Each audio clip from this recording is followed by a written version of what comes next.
Again. Good evening. How's it going, guys?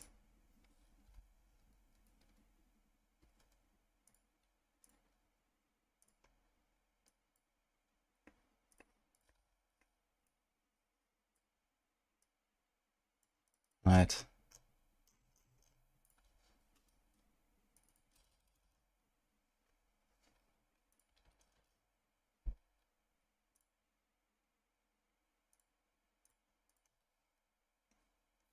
How nuts will be this patch? Wait, do we have patch notes and stuff? I didn't see anything actually. Find out, but here. On January 12th. Okay, so what do we have? You release a short announcement video with details. Okay. Following the patch announcement, game director Jonathan Mark will join Tavern Talk podcast with community streamers Gazi and Duff microtransactions. Okay. Nice. That sounds exciting. So that's on Sunday actually. Okay.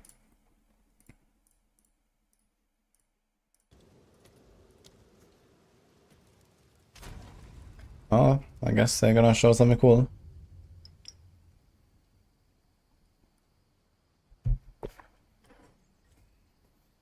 How the fuck do I get so many FPS in PoE with that setup? I mean, in early access games, there's always like a bit of RNG, I guess, with what hardware works and what doesn't and so on. So I just try to change my settings around until it's fine. And I have stuff a little bit lower, graphics and so on.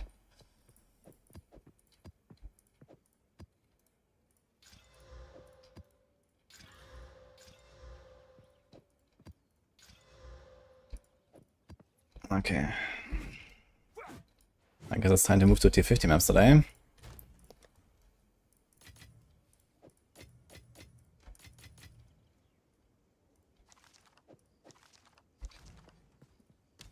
Where were we? Oh yeah, yesterday I crashed actually. My PC just gave up, I guess. So let's see what happens here. I guess we can go Crimson Shores, Crypt, Tower or something. That sounds fine. Hi, Thanatos. You better buy a new PC for 1600 bucks. I need more FPS. Good luck. Looking for a good PC, exclamation mark Starforge. Oh, you have already one in mind. You won't escape.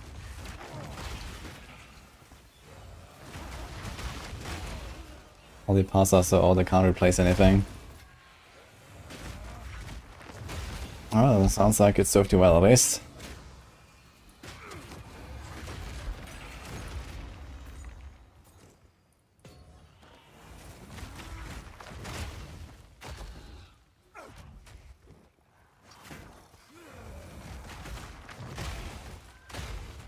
They ship to Sweden.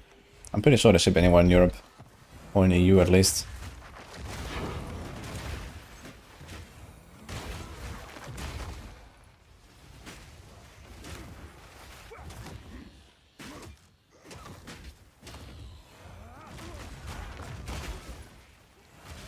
Got the maps in hardcore there for the first time in Titan. Yo, congrats Misha by the way. What build are you doing? Titan.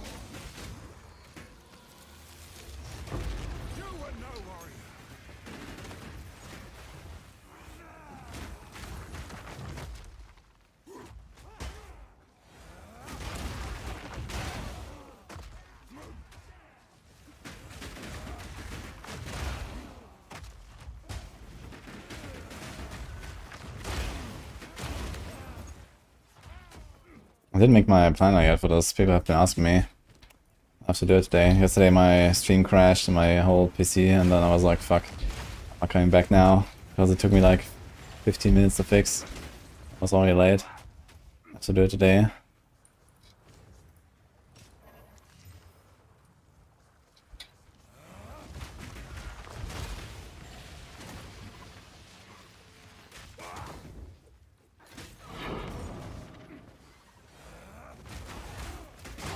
Doing Leap Slam and Bone Shatter. Okay. I did Falling Stampede for a while and it was okay. But the magnified effect that I put in there was really nice.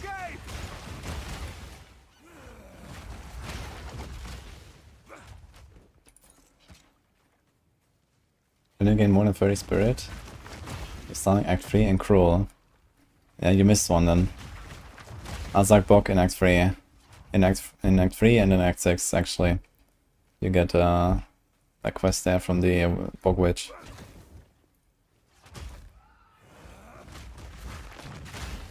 Should have 100 at the end of campaign. If you're in Act 3 Cruel, you're missing one from Act 3. Do you like maps on Iron Dungeons better? Maps are definitely more interesting. Although, I mean, so far in PoE 2 they're still relatively barren, but, you know, I just like the gameplay flow and stuff.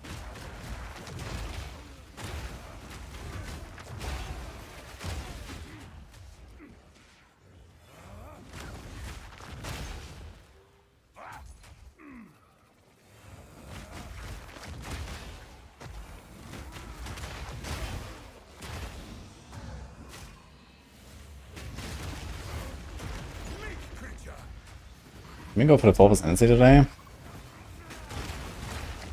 Can I do a full Sanctum run? Guess we'll find out. I need some good boons, then maybe it's fine.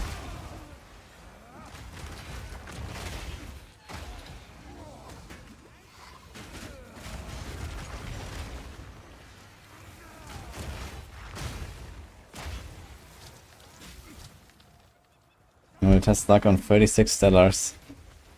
I want an Astraventus. I want that too. We have 36, holy shit. Well, unfortunately I'm SSF, I can't actually do it for you, but... Well, if you want I can make like a level 1 and do it in Trade League.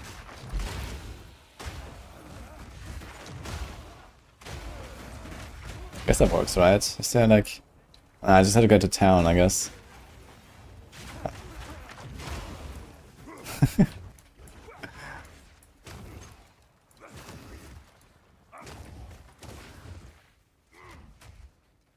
To kill the Miller real quick. You're in softcore trade or what? Forward!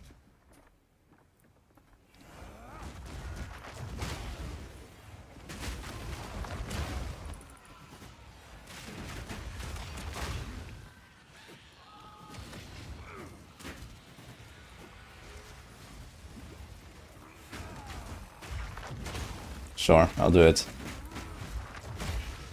Give me a minute after this map. 36 Stellars. I'm actually curious about the chances. It seems like Astraventus looks really rare. I've never found it, I've never chanced it, even though I've been trying. Didn't expect it to be like super rare, but it seems like it is.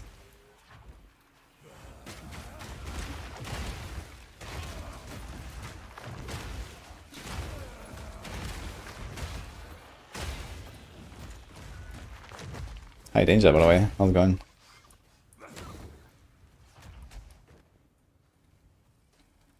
I watched a video of a guy doing 100 and they didn't get it? Oh my god. I mean, Astraventus is like a pretty tempting item, but damn, I didn't expect it to be that rare.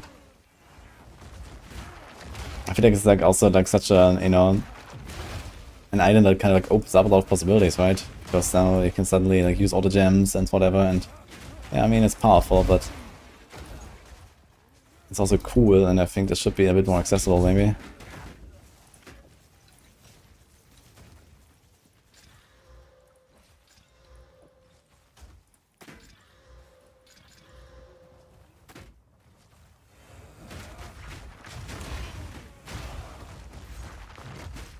I think any room I enter is big danger on Titan. I play with Stampede. With Stampede I kind of just like charge into a pack and then before they do something I blast them down. Also try to get your Giant's Blood and the shield as soon as possible. Shield is actually very good defense. Like I have 73% block chance right now. It's just nuts. Hammer of the god!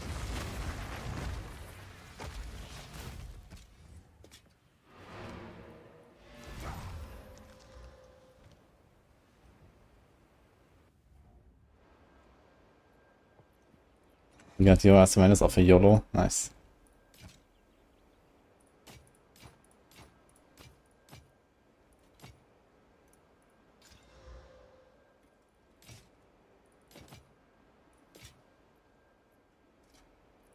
I'll be here, waiting. Oh my god, he's rerolling. Did he die?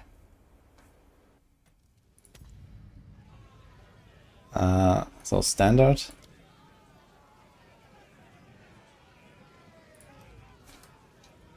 Ranger! An outcast! Lurking among the shadows! After her! Hunt her down! Quickly now! Your shield's only 26 chance to block, is worth blocking block on tree. It's worth getting a new shield, I guess. Yeah, you can get like a lot of extra block chance on your shield. Like the shield can have like a 60 or 70% roll. It'll take a better snare than that to catch me. But I mean, if you feel like you need more defense, then maybe wise to invest in middle blockness anyway. I would appreciate it if you could... I know some people also like to run this Svalin shield from Expedition Boss. It also only has 26% chance. If a Wallbringer can make it 40, which is effectively like a 50% increase. Best I've ever seen. Let's track down this Miller. Busy week coming up indeed, huh? We're gonna see each other tomorrow.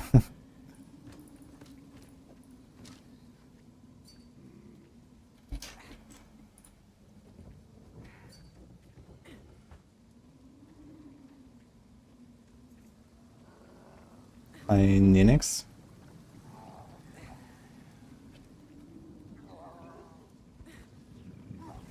This is when looking for Torchlight and Maxroll. First thing I see is ending support.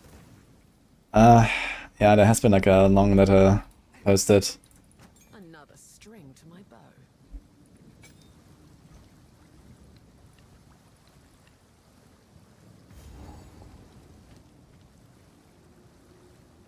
That's the Tormentor stream.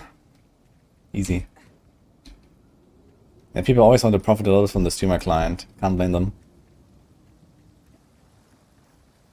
It's you know, very exclusive deal. Unnatural, but effective. Yeah, Maxroll had a Torchlight in-game guides and stuff. The journey has not been kind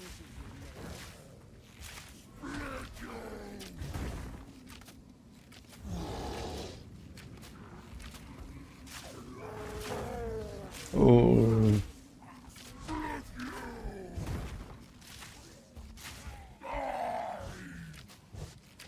My god.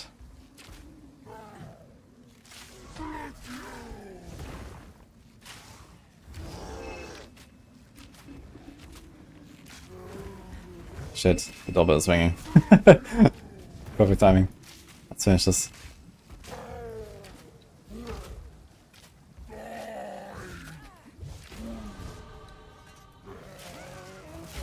This guy get an XP? No.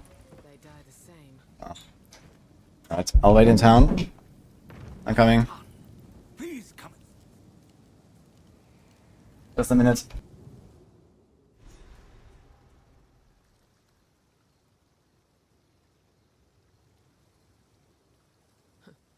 This place reeks of desperation.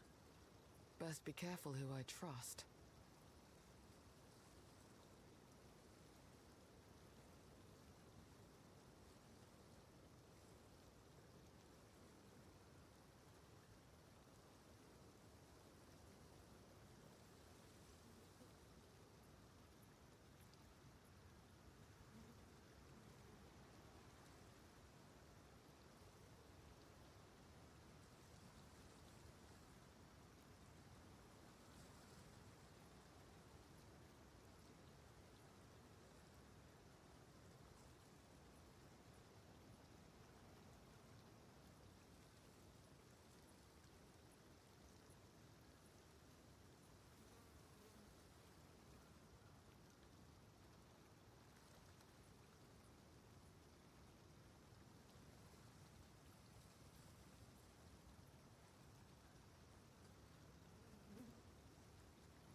Sorry about that.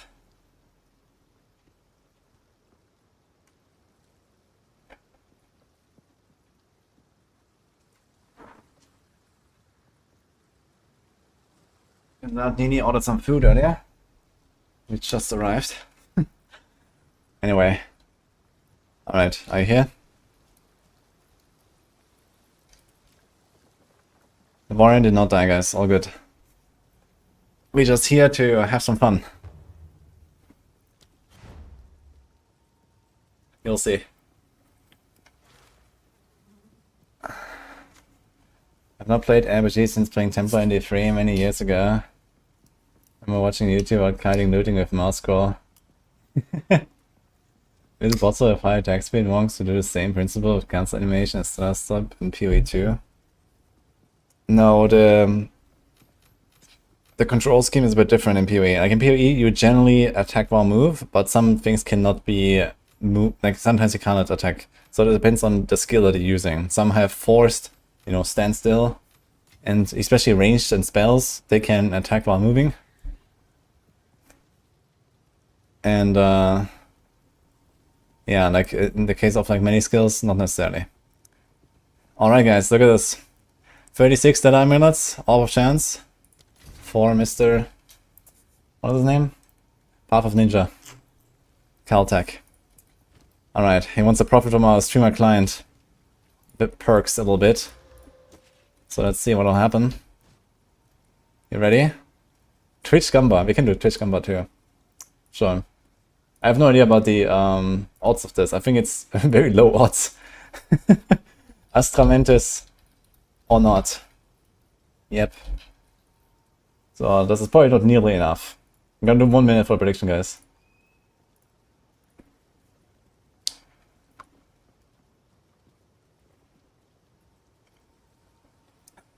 He gets it in 10 tries. Let's see. Okay, someone is going ham on no. A lot of points on no, actually. 2 of them. Really like. Yeah, you have the blessy mode. Try that one.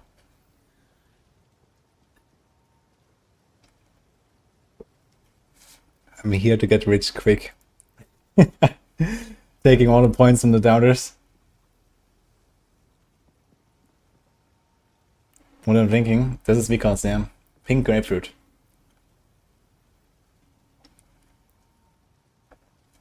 Alright, 1 minute is over. Let's see.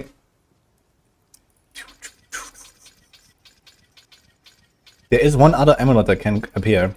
I've gotten one amulet. Wait. Which one is it? Okay. Fixation of X. ×2. Yeah, that's the one. I've also gotten this one once, but never Accelerators. Oh, there it is. RIP. I suppose this one is worth nothing, huh? Enjoy.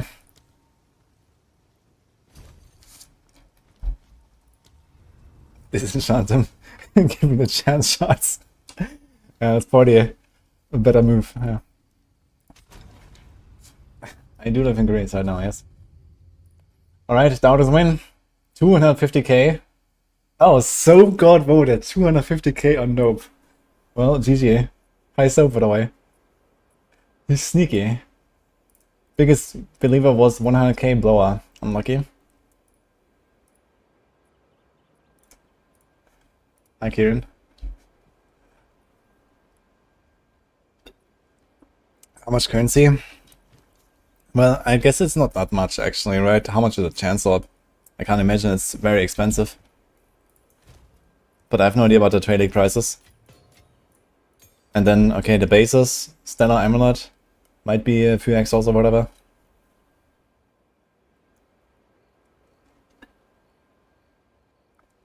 For the record, I never said 2 of what. Stellar base is 10x. Oh really? Then this is actually more than I expected. 10x for the base. So this is like 360 from the bases.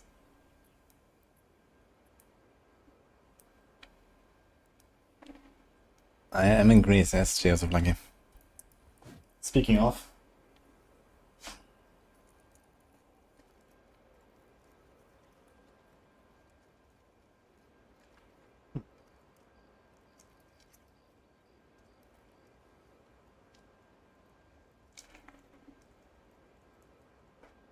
No Merlin.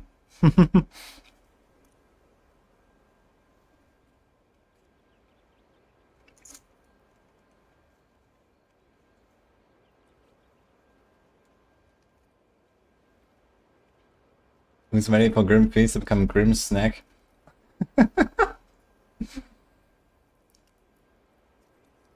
Dude, in 2 days there's gonna be the announcement of that patch and the Q&A. It's gonna be glorious.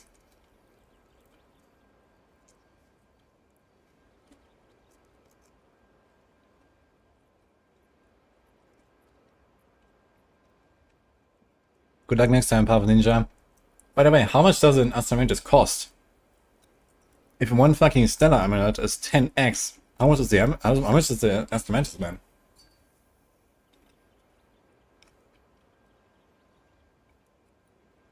Orbs are 1 to 7x. One div is 113. Okay. Astramantis is 120 div. What? Okay. That is way more expensive than I thought.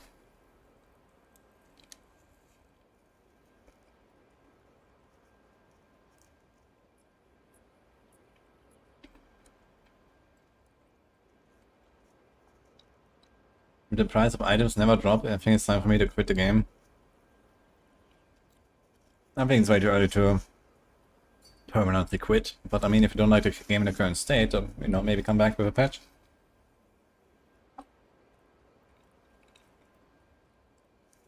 But yeah, right now the inflation is very high because of the Magic Find meta. People are farming with rarity and they get lots of currency, and this drove the prices up for everything. See you, Papa Ninja. Good luck next time.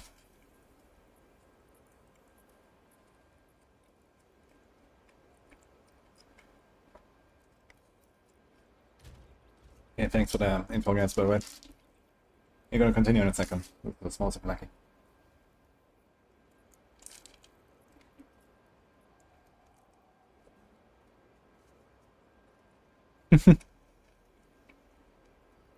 Six divs in one juice breach map. Nice. I think I had one map where I found 2 divs once. And I had like, you know, some... Like together with that I had like another div dropping like half an hour later or something. But yeah, 6 divs in one map is kinda nuts.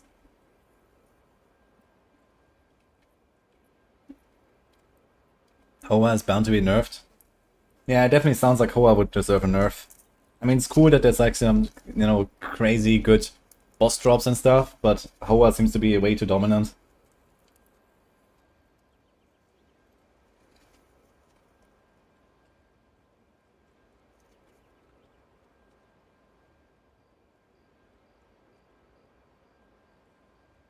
At the very least, like, tune it down a little bit or something, I guess. Or just change the drop rates, you know? They could just make Hoa like a much more exquisite item, right? And much more expensive.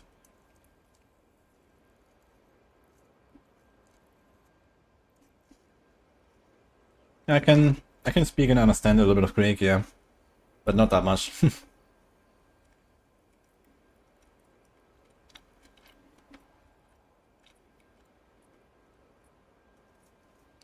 You saved for Hoa? Okay, we'll see, I guess, what I'll do.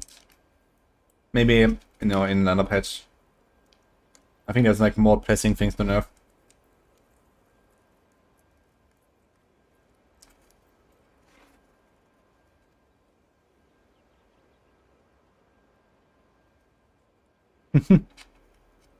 Nice, though, boy.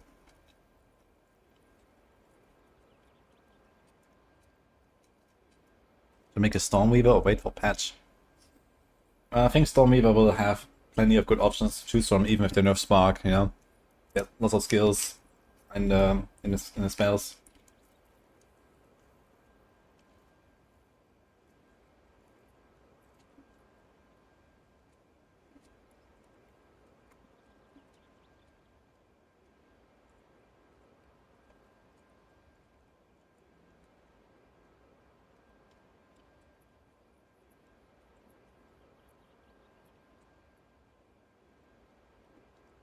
Out of Ice gonna get gimped. Yeah, I think what I need to do for Heralds is just like remove this like chaining of Herald of Ice and Herald of Thunder. I think that is like too much.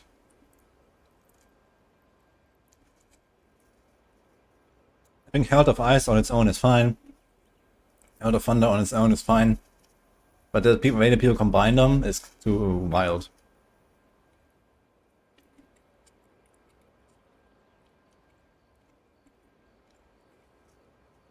Which endgame activity do I enjoy most until now?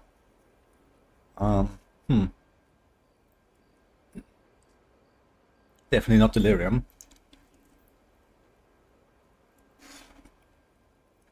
I actually don't mind doing rituals.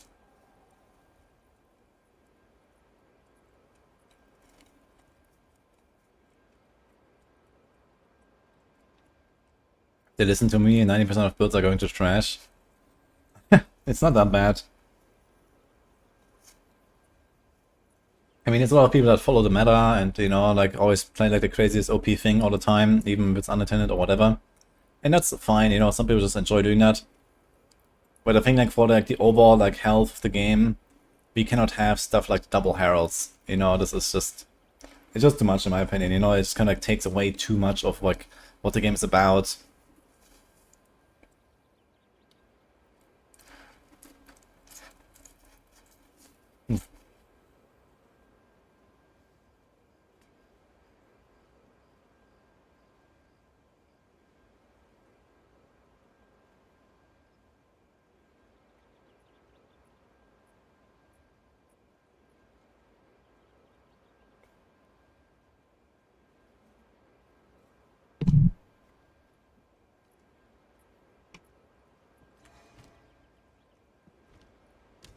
Okay.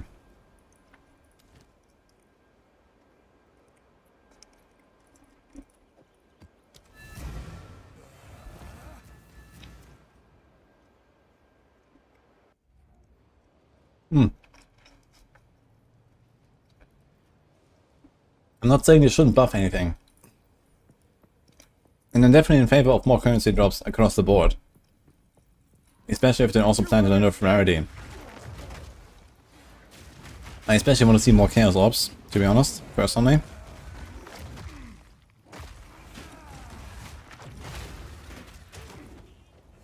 I think Chaos Orb crafting is very fun. But you can only do it way too rarely.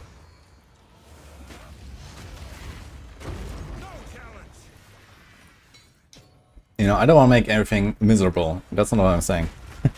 But stuff like double heralds, you know, Hoa dominating like every attack build and so on.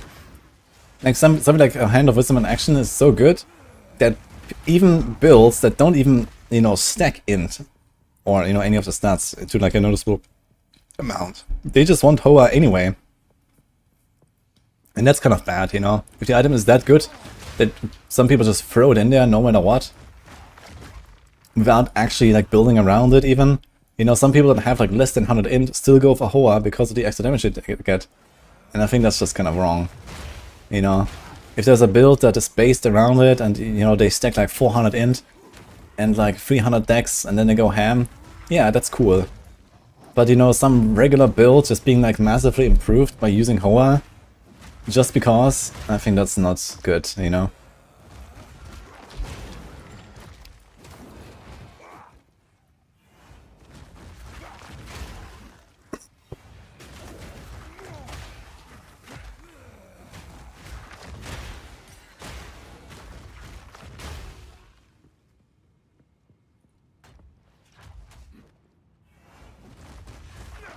Yeah, 113 int, don't be like that.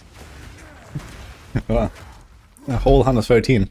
Dude, I have none of these stat stacking items in my build and I'm at 380 strength. That's some stacking. I'm not even done yet. You know, at such a point, you know, a stacking mechanism should become like a really worthwhile and strong, you know. But if you like equip Hoa and you have 100 int and 100 dex, and it's still basically your best in slot option, I think that's just not right, you know.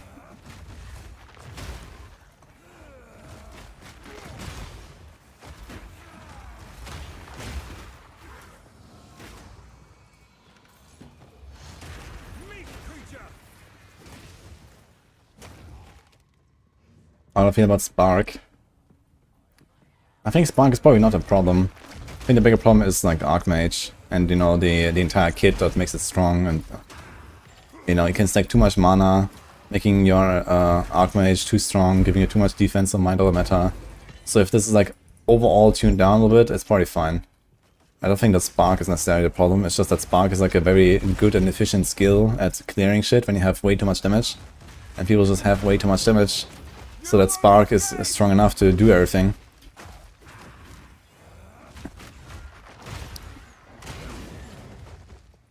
And then, you know, if you have that kind of overkill damage, then obviously you go with something like Spark, which just like off-screen clears for you by itself.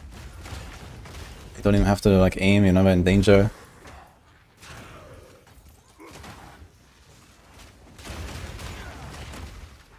And it's okay for a build to work like that and to be powerful in late game. But I feel like that stuff comes online way too easily as well. Like, all I ever hear from people playing like spell builds is like Spark, Spark, Spark, Spark. Then there's maybe like one dude with some, you know, proc Meteor build or something. And then Spark, Spark. Like, where's the variety?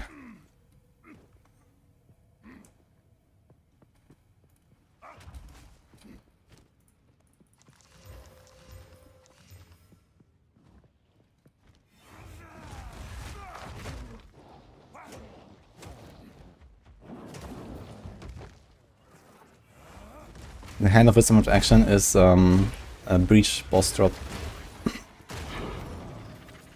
It's a glove that allows you to stack dex for attack speed and in for lightning damage. And a lot of attack builds use it. Actually, I'm not sure, have I gotten this already? I did kill the Breach boss, but I think I got a Quiver on hardcore, and on softcore I'm not sure if I have gotten the glove.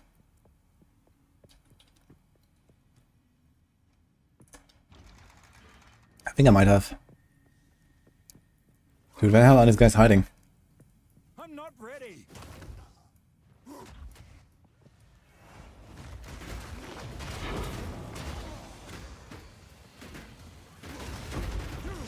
worry.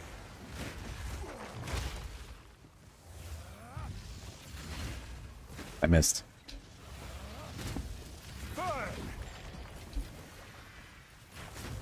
In the right hands, this could forge something truly exceptional.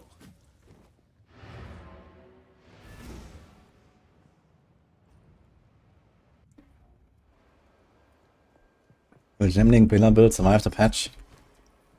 You're asking impossible questions.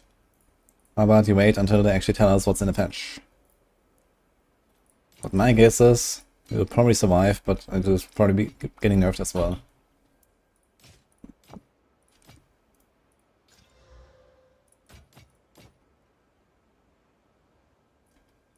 On with the work.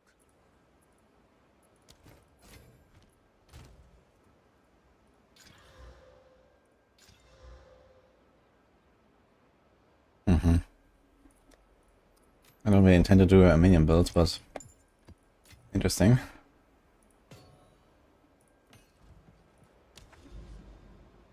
Will Spiritborn be fixed? Oh, hello. I didn't see that. Okay. It's a little Iron Count chilling at the beach. I was actually so close. I was actually just like one map from seeing it from this side, yeah. Can we go over there? Doesn't look like it passes over there, so I guess I have to go here.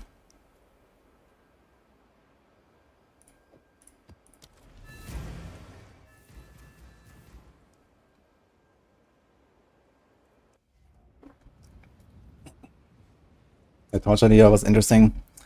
Yeah, I have not really been following the exact details of like what happened in the game and stuff. I'm not really like deep enough in Torchlight to understand the exact implications of everything. But yeah, apparently it's kind of bad. Feels bad, man.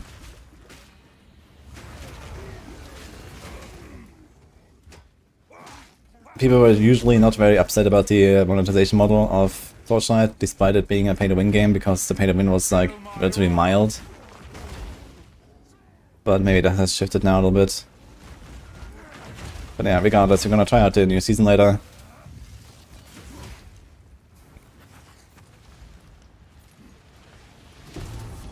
Makes me kind of sad because I actually like the game. But I guess with that will also, there will be like, you know, probably less interest in general.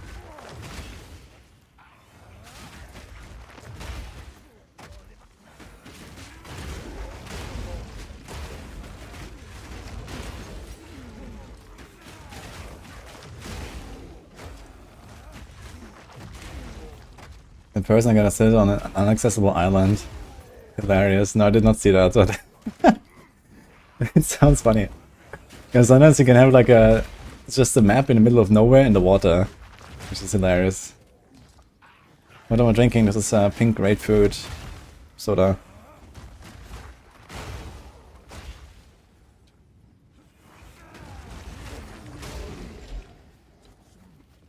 You won't escape. Maxroll helped a lot in Torchlight. Yeah, I also used the Maxroll guides a little bit in there. The leveling guides are kind of nice.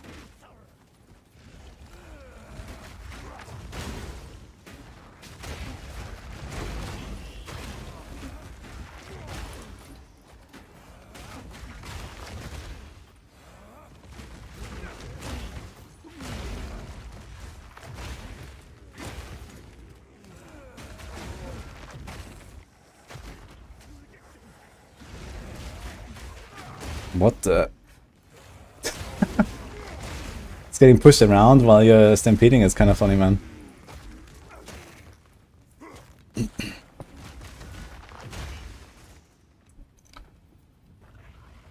Community always had a problem with the pack spirits.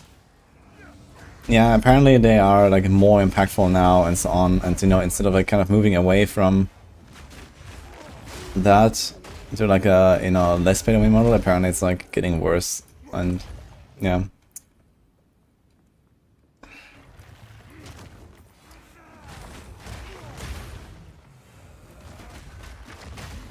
there's like more stuff, and I could read through this news post as well. Don't remember all the details though, but it's also like a kind of like a long history basically of this whole connection between Maxroll and Torchlight. So it's not just the recent thing, I guess, that plays into this.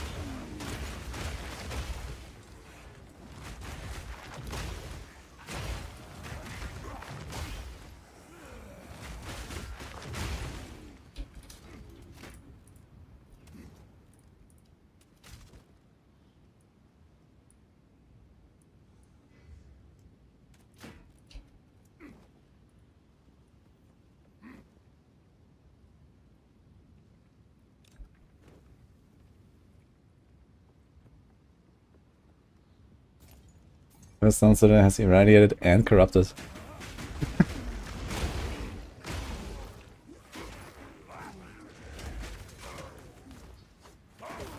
Good luck. Sunsetter is the easiest one though, I think. For the only fight I find relatively easy compared to Iron Count, and the Act 2 Citadel is like the hardest, I think. Like both the map and the boss are the hardest in my opinion.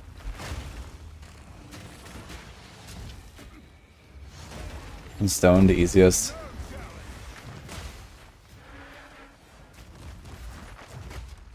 Expert Forge Mall. You won't escape.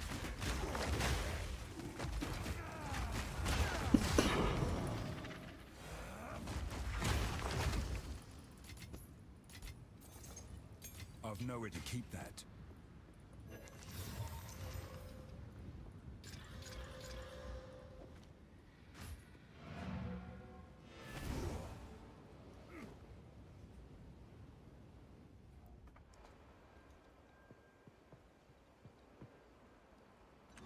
Your friend is managing to struggle on Zork. But I guess you need like a bit more of like a sophisticated setup to make like the whole like Arcane shenanigans work. If he's playing that. There needs to be like some kind of like switch in your build, and you know, then you actually play the full version and so on, right? So this might be a bit complicated, and maybe he's missing some pieces.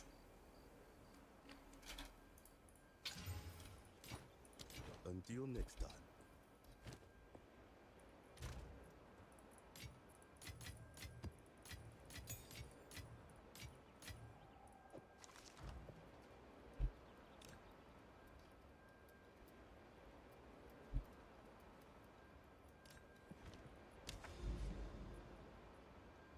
here we go. Potentiary, Necropolis, Savannah, Temp Chains. Okay, I'll do this.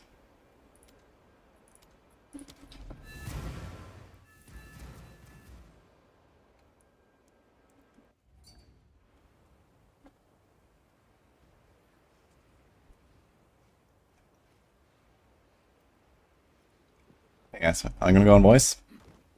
I have an old friend. You might remember Soap God. Feel my wrath. It was just our biggest winner from the previous prediction as well. Spending big on doubt. But Soap God has a bit of a special connection to me when it comes to Path of Exile. He's like the... I think one of my first like very dedicated Path of Exile viewers basically when I started the game for the first time. I don't know what, like 5-6 years ago? When did I play it? It was actually longer than that even, right? 3.1, when was that?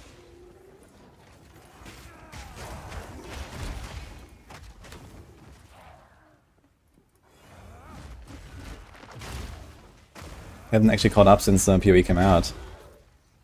Let's do it.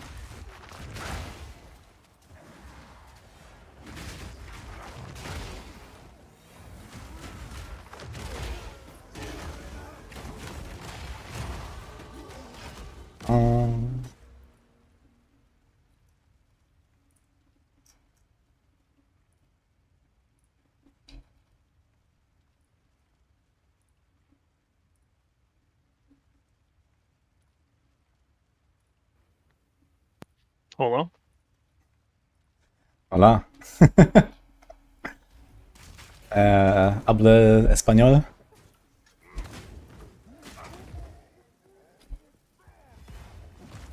Yeah, I don't actually speak Spanish. I'm lucky. I actually took a Spanish class in 5th grade, but we moved right as it started, and then when I came back, it kind of skipped the grade you were supposed to do it. So.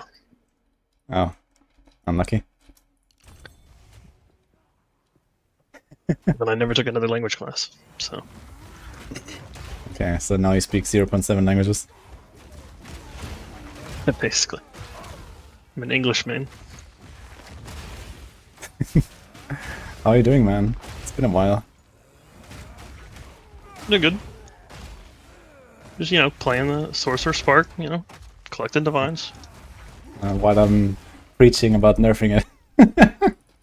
Yeah, you know, just blinking around with my Temporalis and my Archmage, and unlucky. Are you excited for the patch announcements? Yeah, I mean, I'm pretty sure this is all safe.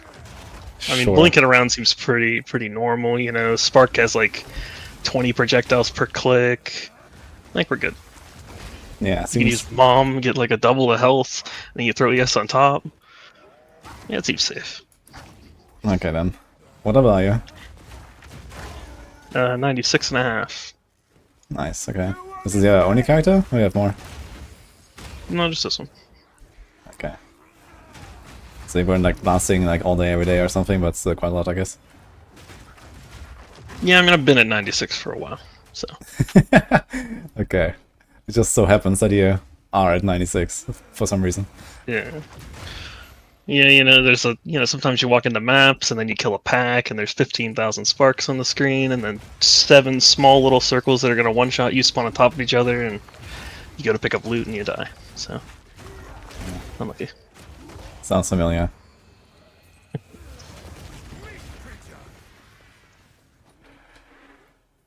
Wait, also on top of the Archmage, the Temporalis, the Spark, the Mom, you also get CI. So, it's pretty, it's a pretty good build. It's got a Oh little wait, bit of you're playing CI with this? Yeah. Yeah. Interesting. But Yeah, I had 9,000 it's- energy shield, but then I traded for damage, so now I'm 6,000 ES, 5,000 mana. It's kind of weird that it can have ES, so it's this whole mind over matter stuff, and then you also run Eldritch Battery, or not? Yeah. Yeah, I got the Amulet, Everlasting Gaze. Yeah, exactly. So, yeah, that gives you ES regardless of Eldritch Battery, I guess. Yeah, so it converts your base ES to mana, and then converts percentage of your mana back to ES, and then I assume it scales it with the percent. of the tree. Seems very legit.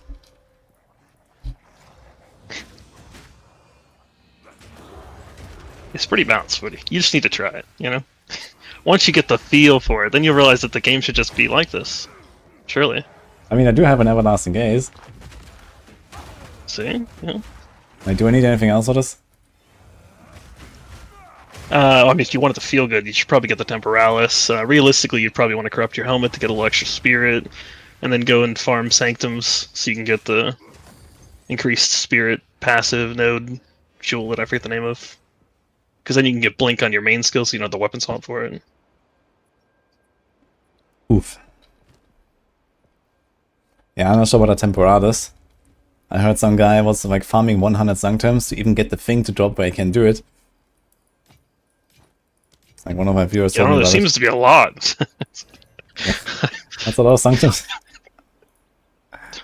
Yeah, it must be a pretty common drop, you know. Got a whole bunch of them. I will say I bought mine at like it was like buying stocks. I just bought it at the cheapest it possibly could. It was like 25 divine. And then now it's starting to go back up. Wait, that was the cheapest? I thought there was like this exploit where people were getting like tons of them. Well, it was 150. And then the exploit brought the price all the way down to about 20. Oh, but I thought it would be that's just And like now it's in back up to everyone. like 60 or 70. Okay, interesting. Yeah, it's still a little expensive. Even with the exploit. Okay, someone says it went down to 10. Okay, well. I mean, that might well, it depends too, because like some of them were being corrupted, and I assume they would roll to where you basically wouldn't get nearly any cooldown removed, and you need a certain amount of cooldown removed to make Blink instant. Who's the easiest class to start hardcore with? I'd say Witch with minions. I assume It's some like are just bricks. Very popular. Do we see Shadow Nerf with Thunders and Pulse Circle? Yeah, Pulse Circle might get nerfed too, but who knows. It also seems like this is kind of like the intended way of using Pulse Circle, so...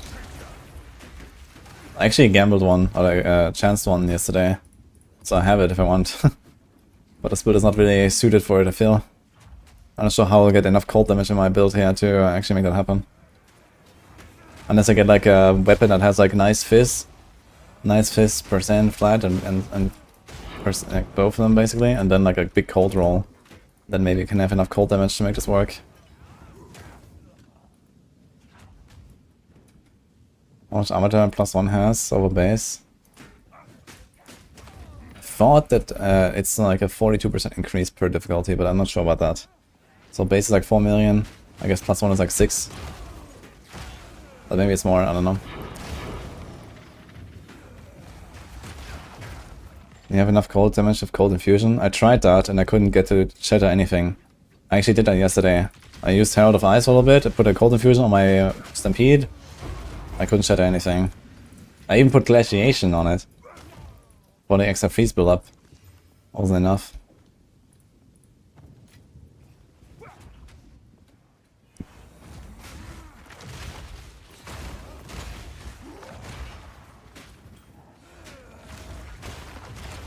Has T been playing as well, Sub? Yeah, she played and I think she beat the campaign, or almost beat the campaign. Okay, so you weren't blasting together or something. I remember you were doing that often. Is she busy or doesn't like it? Oh, yeah, I think she's doing IRL shit now. So. Okay, fair enough. But I'm pretty sure she liked when she played it. She was also playing a Spark-ish. She found like unique gloves to like swap her damage into all 3 damages evenly.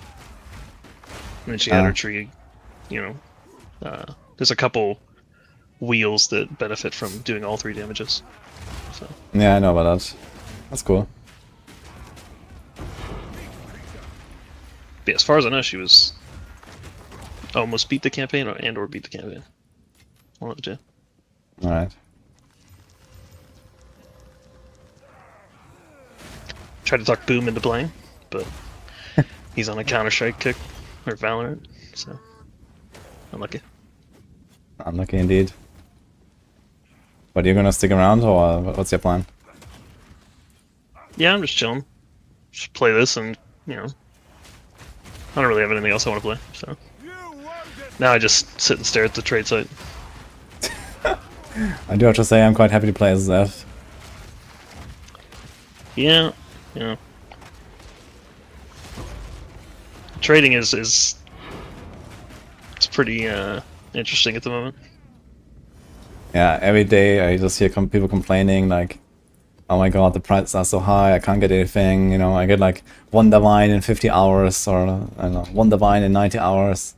And I'm like, oh my god, man, like, it's rough out there, I guess. You see, I'm on the exact opposite. I don't care about money, nothing's too expensive. The issue I have is that everyone wants a discount. It's ridiculous. What do you mean they want a discount?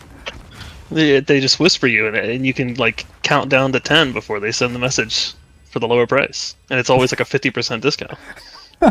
50. Okay, then. I'll sell something for 20 exalts, and they'll whisper me 17, and I'm just like, hello? Like, there's no shot they don't have like 3 more exalts.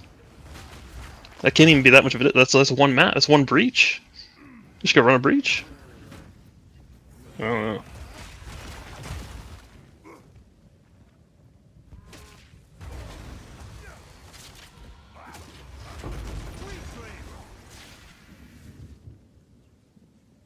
It says you should raise the price when they try to lowball. just when you ask Yeah, for just 17 ignore. instead of 20, you should say, okay, I'll do 25. Yeah, I started telling them to seek help, and then I'd ignore them, and then I switched to telling them to go run a map, and then I ignored them. I only have so many portals, you know. I can't be leaving, because most of the time I try and leave the map before I send the invite, but you can't do that with the extra 200,000 players we've gained. So, like, none of them have the etiquette either. Like, they send a trade invite, they send the I want a discount for this much, please.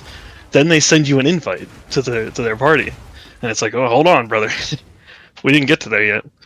And then when they get into your hideout, they instantly send you a trade request, and it's like, Of course. can you see my inventory? Like, I don't have the item you want. You want to give me the money first?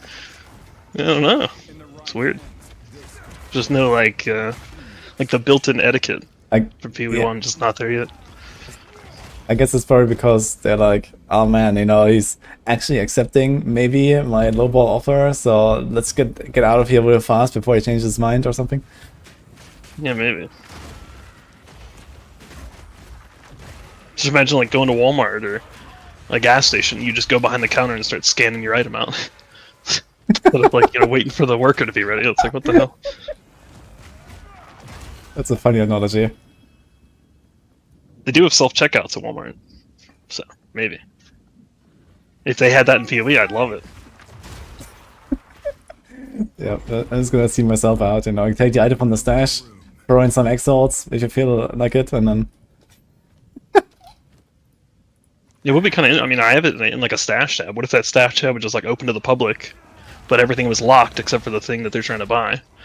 And then it just like opens a window and you put the money there and you get to take the item out. I think it'd work.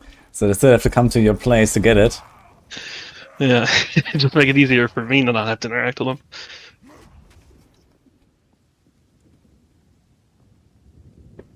There are two sides of the coin. I wanted to buy Hova for 4 div, DM the guy, and he told me 4 div 80x. Wait, so he actually just raised the price after you whispered him? Like, what? Yeah, some guy, I whispered him 4 div for something, and he told me, sorry, it's 4.3, but I can't use decibels yet, because like the trade site doesn't see it. And then my initial thought was they never had decibels, but they actually did have decibels, because I remember selling like awakened elemental attacks. Yeah, decimals are a thing, but it doesn't work right now, what? Yeah, it doesn't work. You just whisper them and they just like let you know, but like, oh, it's actually not 1 divine discounted, it's 0.1. We just didn't, you know. Okay, so couldn't tell you, I mean guess, that's kind of stupid that this functionality is not even there. Then okay, I guess you can't really blame them. If that's a price, you know, and there's like the you know market rate, then I think that's okay. Yeah. So because sometimes you whisper them too, and it's like a 4.9 tab instead of 5, and it's like I see where the game like rounded it down or whatever. I just should whip into this then soon. Yeah, but like realistically, like if you're a seller, you should just price accordingly. Just put it at 5. Yeah, okay, but you're putting it in a 5 div tab, but your actual price is like 4.5. Then, and someone whispers you for 5 at some point, and you're gonna say, "Yeah, no, I'm gonna give it for 4.5, of course." Like, just take it. And no, it's guaranteed that they're gonna ask for less because they want a discount. And realistically, they'll be asking for like 3 div because that just seems appropriate, I guess. So you can meet them in the middle of 4, or bump it to 4.5. It's interesting to hear that there's so much bartering going on right now. Is that normal for like most transactions? I had the same guy. He pinged me because I crafted a ton of breach rings as one of the ways to like make currency, and I had the same guy ping me for like 7 different rings that were all like relatively the same, and every single time it was 20x, 5 off, 40x, 5 off, and it's like you can't. It was over like 10 minutes. He could have made all that money. He's just asking for discounts instead. It's crazy. Funny. Dude, I'm in a ritual map, and every time I press V for push to talk, my fucking ritual opens. Holy. You could probably just go no push to talk. Other than the fact that you have to fix the setting later. Yeah, I can. Also talking to the chat here and there, though. Yeah, I don't mind. I'm not doing that. Sure. Who's in a call? That's Soapgod. It's not a friend of mine. It's also blasting. Yeah, one person said that, because he asked some questions about trades. I was like filling them in. I'm like, well, usually like you wait for the seller for this and that, and he said that the reason he asked for a discount is because I had the price set to, I forget the setting. You can either set exact price or like negotiable, I guess. Mm-hmm. So he said that I had negotiable. So he assumed that meant I was open to receiving a discount or something. So maybe I could just swap all those to exact and maybe I'll get less.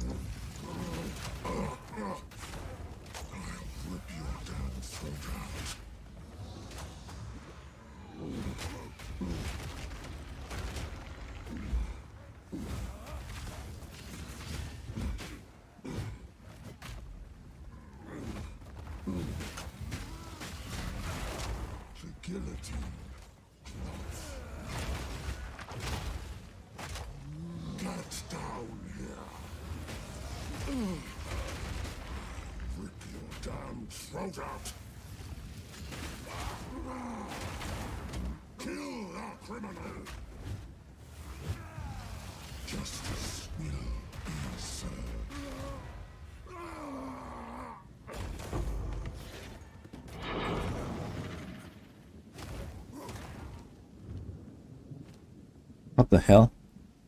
Tier 4 dual string bow. Okay then. Let's see that one. What is? No.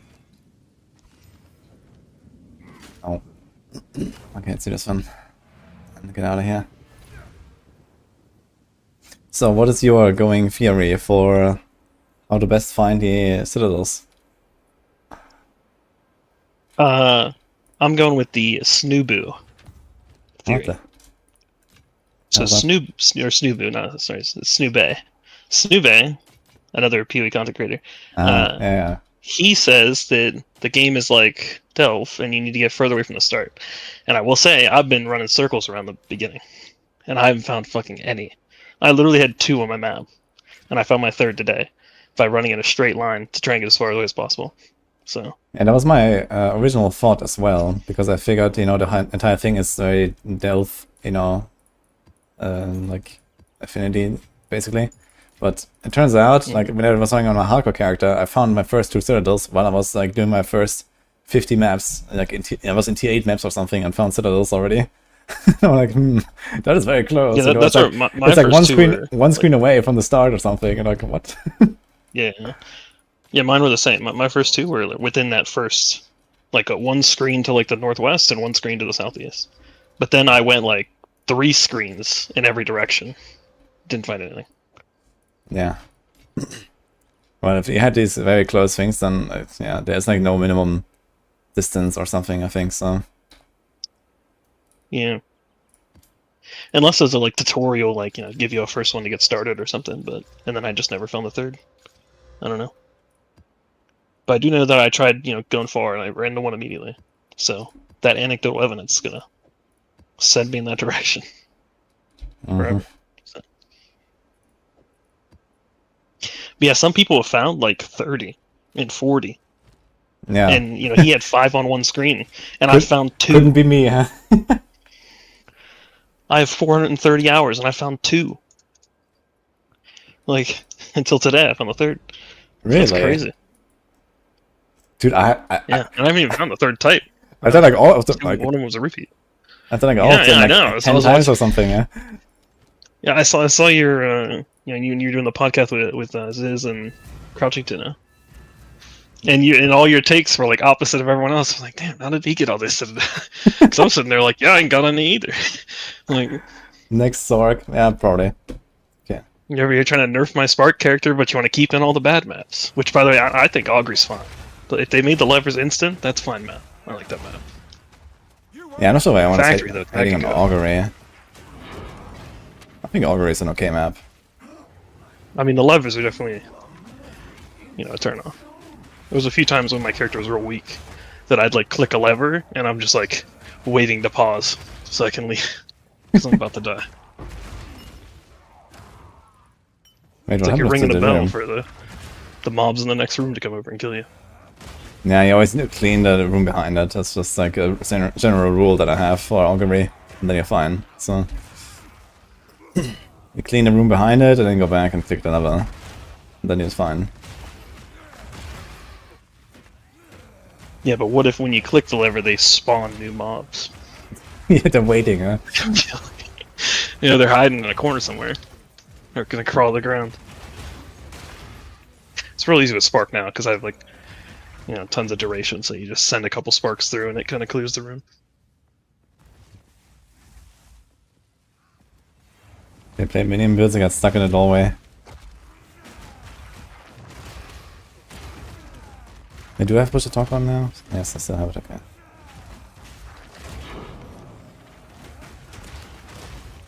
Val City. I don't like Val City. I mean, it's a fine map, but the boss fight is like hard and long. And then, like, the map is like giga large, man. With like lots of these little streets. Ugh. I can't yet.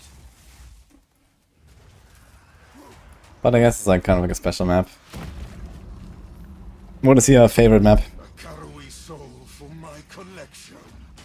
You shall die. Well, Slowly. there's one that's like a beach that's like a giant U, or maybe a giant circle. Sand Pit? That one's pretty good. Yeah, I think so. Spirit's hunger. There's a few others that aren't like too bad. Like there's one that's kind of like is it Bog? Will never There's a surrender. yeah, PoE1 Bog. map where it has like the Devourer. The mud flats? Oh no, Yeah, wetlands, yeah, I Mud think. Geyser. Yeah, I don't know what the one in this one's called, but it's basically Mud Geyser with like a very bigger circle. Maybe something like that.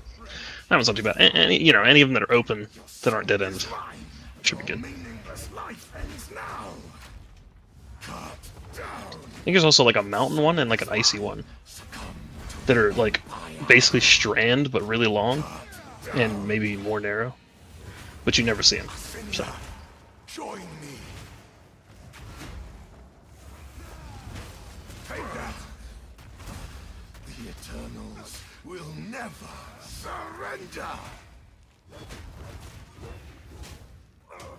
Cut down. Succumb to the Empire. My beloved Asinia. Rend your soul.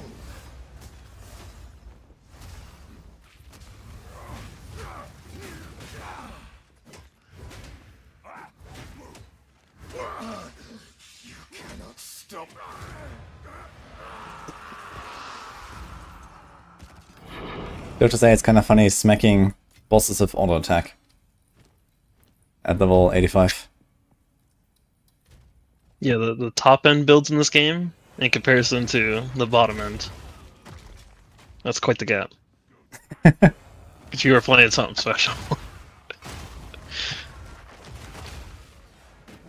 And somehow Karn's gonna get to level 100 with this. Although I think he put the heralds on it, so maybe help a little bit of that. Well, he must be 99, but no. Is he 99? Yeah, I think he is. I think he's in the last level. Fuck, so only 2 more weeks. Yeah, I can't remember. He said the last level would take him like a day or so. No. It's more like 150 hours, I think, or something. Or 250 hours. Oh no, sorry. I think he said a death puts him back 15 hours. Yeah, exactly, Never something like that. So times that by 6 or 10. And he only loses 2.5%, you know? Like, that's Yeah. something like... Oh yeah, because he has a couple omens Yeah, to try for and sure. stop the XP. Yeah, there's a lot of things I wish there were just more of, like the greater essences. Like if you played softcore, the crafting on softcore isn't great, but it's better than Soul Self-One for sure. I know. Like I using hear, an essence and doing I hear greater everyone's just is telling me that easy. they've never crafted anything because, why would you waste your stuff on crafting when you can just buy the stuff? Because, like, everything is, like, so dirt cheap. Like, there's items that I take, like, 100 hours to make with, like, every single pair of boots that I pick up, every single pair of belts that I pick up or something, right? And try to craft on them with, like, tons of, transmutes, regals, exiles, even chaos, whatever, and I never get anything. So I think... Like, if in softcore terms, I probably sink like multiple divines into every single slot I make. And then these items that I finally make at some point that I'm somewhat happy with, they cost like 2 exiles on Straight League. Yeah, it's kind of like 2 weeks into PoE 1, where like nothing is worth anything anymore unless it's triple T1 ES or 30 to 35% move speed with like ES and mana, or double ES. It's really high. Like you need high rolls. I think the only thing that is still worth something is jewels, because they're you can't just sit there and reroll a jewel over and over. And then like rings, particularly breach rings, because you can just get really high quality. So if you get really good rolls and you put high quality on it, stack that with the ingenuity belt, which everyone wants, you can get a lot of it. I turned off rares. I don't pick this up out there anymore. But the first couple days, I set my loot filter. I just like manually typed in all the bases I want. I just picked the best one, and I'd fill a tab of boots or whatever, and then just buy a bunch of essences of speed for nothing, and then aug it for a random suffix, and then greater essence of the defense, and you have ES move speed boots. It doesn't take too many of those to hit like a double res or rarity res, int res. So for the first few days, I think the essences are fine, but after that, it's rough, because now the people are just making mirror to your gear, like literal. They're going to use mirrors on it, so that all the omens for like deterministically removing or changing affixes on an item are 20 divine each, and you can't buy them. Yeah, I think it's like a huge miss of like making these omens like so rare as they are.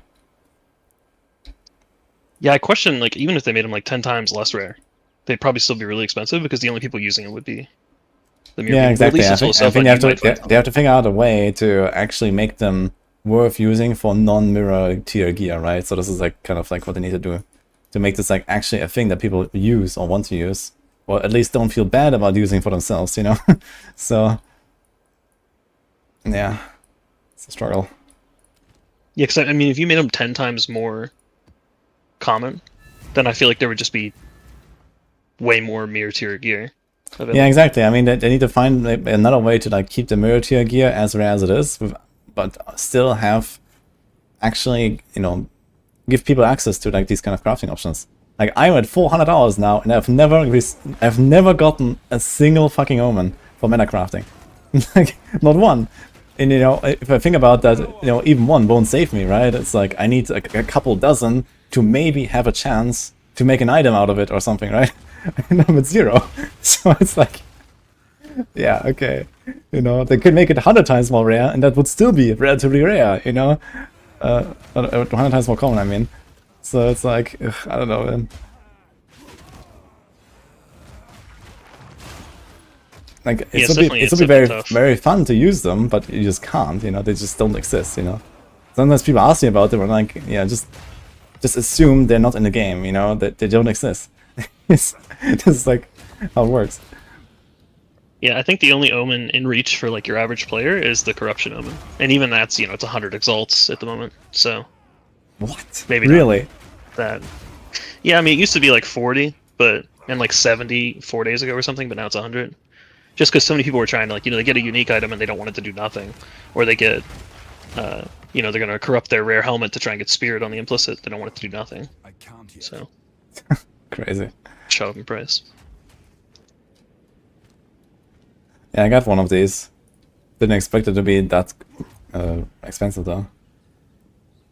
Yeah, I used a couple of them to.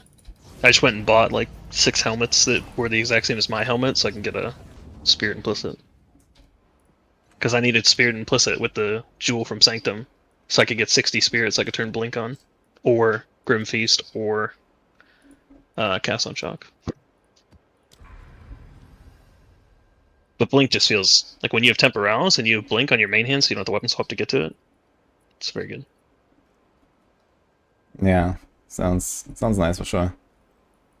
I will say that I wish so when you use WASDA, the Blink goes based on the WASDA you're pressing, which makes sense because obviously you want to point at the boss with your cursor and like roll to the right and left.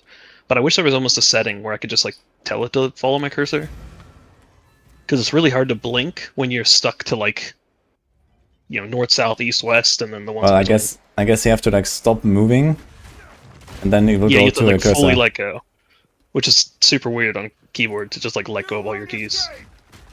Yeah, okay, but I mean this is exactly how the dodge roll works, no? Is it different? It's not different. I mean, yeah, maybe. But, well, the blink's just further. So, I don't know. It feels kind of clunky when you're trying to blink through, like... If you're trying to blink to, imagine if you're flame dashing in PoE1. You really want to go to, like, where your cursor is. And you don't have that option, currently. Unless you fully let go of all WASD keys. Which feels weird. To just do that every, X seconds. Like, the default cooldown's like 3 seconds. Oh, your cooldown is like 0, I guess. Yeah, I think my Temporalis is like 0.2 off of being 0, but unlucky. It's good enough.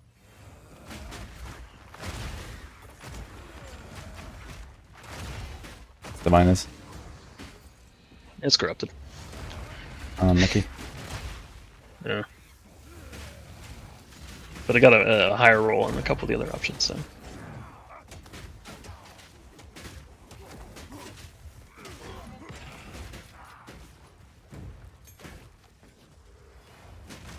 Did they actually delete Temporalis after they fixed the exploit? Do you know about that?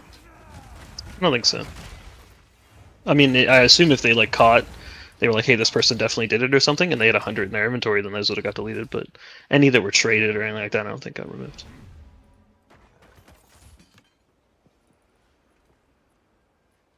Like, I don't think anyone that bought them would have like randomly lost them. Kingslayers, yeah, all places on.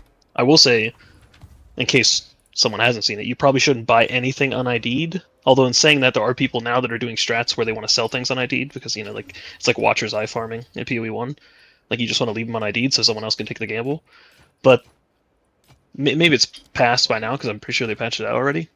But there were a certain group of people, or a certain amount of people rather, that like they would just un-ID things using the bug, and then if it was bad, they crash back to before it was ID'd, and then they'd sell it un-ID'd. Okay.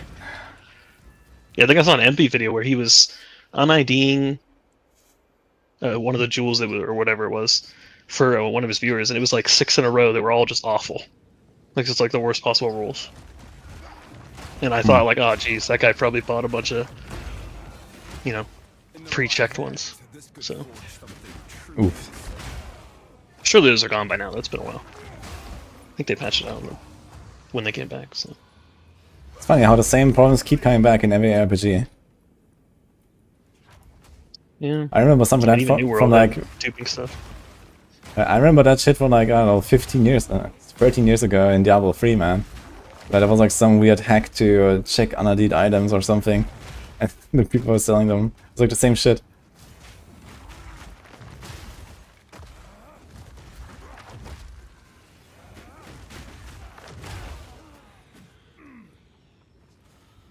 Yeah, even crazier. I don't know how people were like had their whole PoE accounts hacked. That's wild.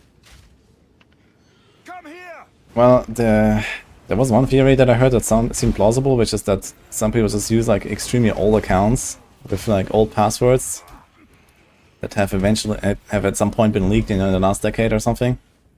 And this is maybe, from like random data breaches or whatever. Yeah, I know Snube looked into it a bunch. Because his account actually got hacked and he lost like hundreds of divines. Which is wild. Okay. To think that you just like lose all of your gear on your character and hundreds of divines. And he had some backup, and I think one of the viewers, when he mentioned it, they like found his old amulet. So they were able to get that back for him. So at least he got something out of it, but yeah, it'd be rough, just like 200 divines gone. Wait, what do you mean they found his old amulet? They found it on the trade site, like someone had bought it and was selling it.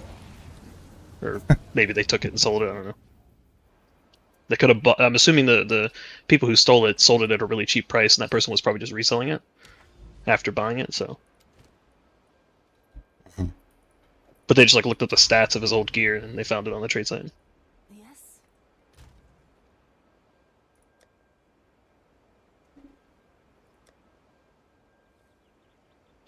Yeah, I don't know how it was done though, because Snube said he wasn't using any extensions or whatever they're called, like add-ons. So, because a lot of people were blaming it on, like, I don't remember what the one that you used to use was. Typically, Or, like, the was trading one where you warning, press not the buttons. identifying. But there's a couple different add-ons. People were blaming it on that because you had to log into it. So I don't know. Huh. But he said he didn't have any of this. Choose. Dude, why is Gold Rim so rare, by the way? I just realized I don't think I've ever seen it in game. I'm here at the Nameless Seer and he has it. I don't know if I've found that one. A lot of their uniques are kind of, they're not great in this game. He's a Ming's Heart. I should get that in case I want to do a Demon Witch. Apparently they go for like as little life as possible. Yeah, dude, you know another complaint I have here? I'll complain about the game. In PoE 2, why are there so many things that are in PoE 1 but aren't like PoE 1? There's just so many crossovers, but they work entirely different. Like, even that ring, I was like, oh, what you do in PoE 1 is you take a Ming's Heart and you put Chaos Catalyst on it. Turns out, in this game, Chaos Catalysts don't affect that roll. Really? So, yeah, so I just put 20 into it and it didn't change. I was like, that's weird. So, I don't know. And normally when you hold Alt, it says unscalable to, like, the Everlasting Gaze, meaning that you can't like put the Mana Catalyst and scale this up or whatever. But now when it doesn't even say unscalable, it just doesn't work. And I was like, well, I guess it might just be missing like a tag or something. Yeah, maybe it's a mistake, or maybe they don't want it to. I don't know. But there's a lot of things like that where just like it just doesn't work the same, which is a little confusing. Because if you're a PoE 2 player and then you try and play PoE 1, or you come from PoE 1, there's some natural things that are lost. Like even the stats, like index and strength work differently. A carefully applied rune of nullification could do wonders for this I mean, that's It's okay just that like they're slight like changes, iterating on stuff and you have to like relearn a few things. I think that's fine. And if you play the game enough, you're gonna get into it. Yeah, it's just awkward because, well, I mean, the biggest thing going back to PoE 1 is not having WASD. But Yeah. you'd be like, oh, this works this way, and then you try it and it just like, doesn't. I'm still planning to play PoE 1. Yeah, I assume so, but like, I don't know. I might walk in day one and just be like, oh, I gotta click. Yeah, that's kind of like Let's my take 3 feeling. months break, I'm like, or a month and a half. Or I don't whatever think it's I'm gonna scheduled. play PoE 1 again. Yeah, it's so weird because it's like it doesn't even matter how many players PoE 2 gets because it's inflated by WAS, right? Like PoE 2 could have 4x the players, and I wouldn't expect PoE 1 to gain 10%. Because WAS is just such a game changer. I'd be curious what their stats are on the back end of like how many people use WAS in comparison. I wouldn't be surprised if it was like 80% or more. Because I don't know who would choose to click over WAS unless you were just like ingrained in clicking. I don't know. And some people play that way just because they like it more, but it's not just the ones. Yeah, I know Ben didn't switch. So yeah, that's strange. I feel like Ben can't switch though, because if he switches, like he's the quote unquote the best PoE 1 player, So if he's like the you can't just like throw all that muscle memory away and go WASD for 2 months, and then try and walk back in and it potentially be awkward or, you know, not fluid. It would feel weird. But that's about the only people I've seen that click is old PoE1 players that don't want to swap.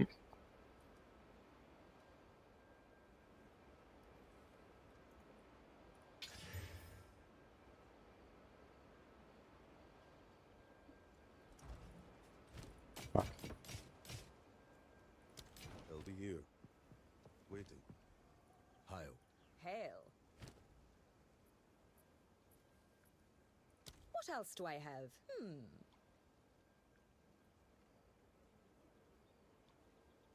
Yeah, I guess that is true. Ben did play World of Warcraft, and that is WASD. Yeah, that's also what I was thinking. I know he's been retired for a while, for a bit though. Yeah. Yeah, okay, but I mean, he's been playing it for I don't know how many years and stuff. Not, so not that he wouldn't be good or anything, yeah, obviously. But I'm saying, like, he clearly walked away from WASD, so to just, like... Maybe he has an idea of swapping back and forth and doesn't like it. Or he just doesn't mind clicking. Who knows? Yeah, I feel like if we don't go WASD, WSD, then it's like... I don't know, I feel like you're missing something in terms of, like, efficiency and stuff. So I would be very surprised if it doesn't I switch guess it eventually. depends on your build.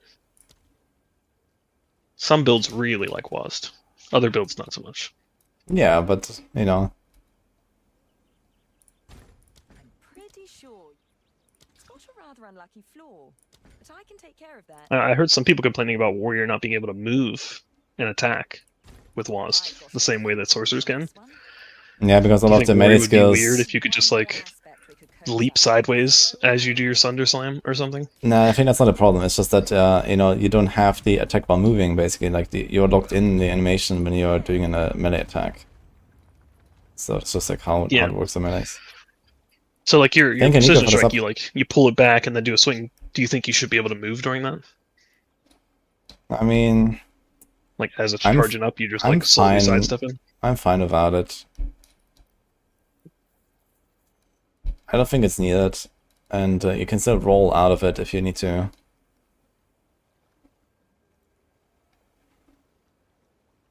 Maybe I'll just shuffle these around and tell you they're different.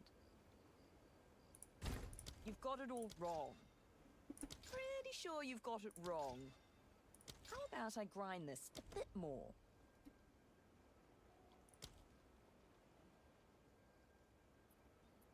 I'm doing expedition crafting right now. Powers. Yeah. It's a quick way to farm depression. It's not Pog Rog anymore. No rock champ. Yeah, the worst part is it starts items blue. What else do I have? And you've got and they only give you like 6 rolls instead of 8 or 9 or whatever it was. So now you're just like, you gotta spend 3 rolls to get it to rare.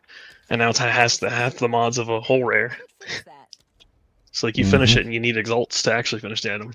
Yeah, I feel like they should at least add one more option to the crafting sequence. And they should also give you like some of the, like, you know, okay, upgrade tier and remove lowest tier stuff a bit more often. And then it would be pretty cool again, I think. You think right now, if they had PoE 1 Expedition, obviously, you know, it's still in this style where each person does like a different item, but it's just like it actually like had all rares and like gave you the good options like PoE 1 does. Do you think that would partially solve the crafting? Well, it would Having another partially avenue. solve expedition being completely pointless. Yeah, well. But yeah, I mean, there's a lot of stuff to fix with crafting. The crafting system is really bad in general, I think. Especially if you include the economy in the equation. Because, you know, we talked about omens if you earlier. made like runes, yeah, like if runes were swappable, if omens were a little less rare, and ritual just in general, like being able to get the King of the Mist thing, and actually fight the boss to get the points, to get the extra rerolls and all that, and then on top, you make Expedition, PoE 1 Expedition, and that was launched like now, I don't think people would be as worried about it. There's still more to add with more league mechanics and stuff, but rune swapping would be instant quality of life boost. Expedition actually making good gear wouldn't be terrible, especially since you could trade the currencies. Mhm. Has a hidden But currently, it's kind of tough. I bought so many expedition currency, and I was like, all right, let me get into this thing. I just made like nothing over the course of like an hour. I spent like 2,000 currency. It was I've got a few more. bought so many coins. I don't know. How much are they worth? I don't know right now. I haven't tried to buy them in like a week and a half. I don't can't have a imagine planner much, yet. I'll but- make a planner later today. Check. Pretty sure you've got it wrong. It's 10 to 1, Verisium. Pretty 7 sure to you've got 1, it wrong. Want to know what 25 to 1, Wow. Okay, they're actually very 11 cheap to then. 1. What about the exotic coin? The coins are like 1.5 Exile each. Okay, so you So can the actually coins have make it. decent price. Yeah, you can actually make like a pretty crafting session relatively easily, and then just slam some stuff or chaos some stuff at the end. Yeah. You know, I guess if you look at it in the terms of like, you're allowed to do expedition crafting if you have the other gumball currency to finish items, then maybe expedition's there, but I don't want to use the gumball. I want Rog to do it, you know. So I don't know. Mm-hmm. Like if you had infinite chaos orbs Nice, and nice blood exalts grass. and annuls or whatever, and then you made a bunch of Rog gear, which I think the most expensive one's probably the jewelry one. How does a reforging bench work? Even though now I don't even think jewelry's really worth much. you can so. 3-to-1 items. Like you The can weapon 3-to-1. one's almost useless. Because getting the right weapons. base and then having it be expert, and then having it have relevant stats and not be a blue item, so you can get it to like full 6 stat. That's tough.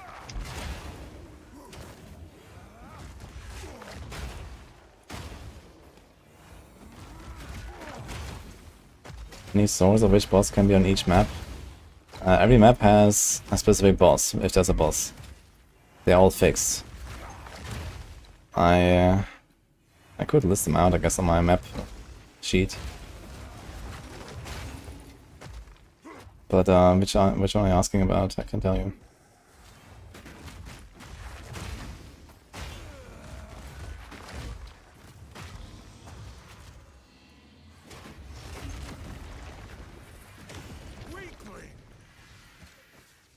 Creek. I think Creek is the bloated miller.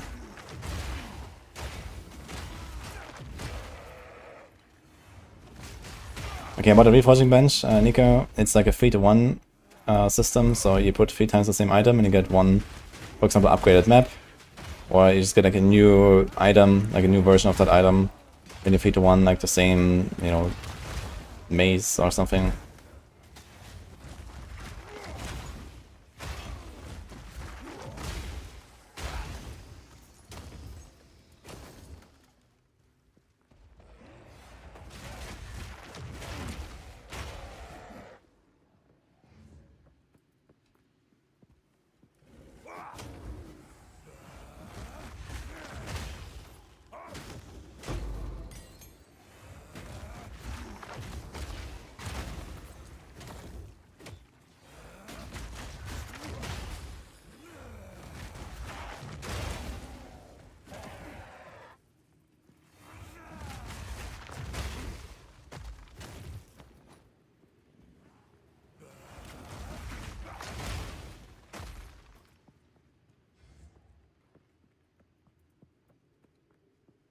Did you know you can 3-to-1 small essences into major essences? Sorry? The essences, you can take the small ones, if you put 3 of them in the reforging thing, you can technically, sometimes, very rarely, get major. Oh, I didn't know that. Yeah, I didn't know that either, and then Ziz said it, and I was like, that's not true, I tried that. And then I went and did it, and the first time I got 1 major from 3 smalls. Interesting. So it's like a random chance to upgrade into a greater or what? Yeah. Yeah, and then I did like 200 more, and I didn't get any. So I was like, alright, well, I don't Nice. know how that happened, but okay. We'll pretend that doesn't exist. Okay. I don't know why it's not 3-to-1 into like the exact one. That seems like it'd make a bit more sense, but... 3-to-1 into a random one is not bad either, I think, but yeah, it's kind of weird Yeah, that you I guess it can works not out. upgrade them or something, reliably at least.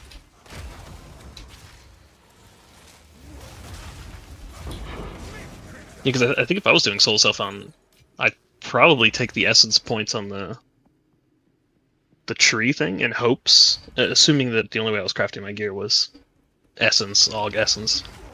Nah, I've basically never done that.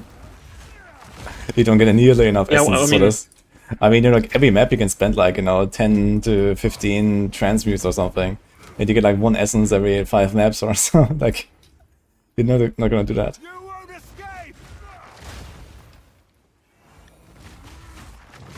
Yeah, I mean, I'd save the essences for like the T1 perfect base. Yeah, okay, if you don't get like use the dream base level 82 or something, then you can throw an essence on it. Yeah, that's basically how it works. Because you never get enough bases and essences anyway to do this otherwise. Because you can guarantee every boss map has an essence. And then there's something else about essences, right? Yeah, 10% chance for an essence, and then 50% chance for 2 additional. Like, realistically, if you took all the essence nodes, you could definitely stack enough essences to be plenty of small ones. I just don't know if you'd ever get enough to have big ones. Yeah, big ones, I've gotten like maybe 10 in total or something at this point, so... Yeah, I've gotten like 2, so...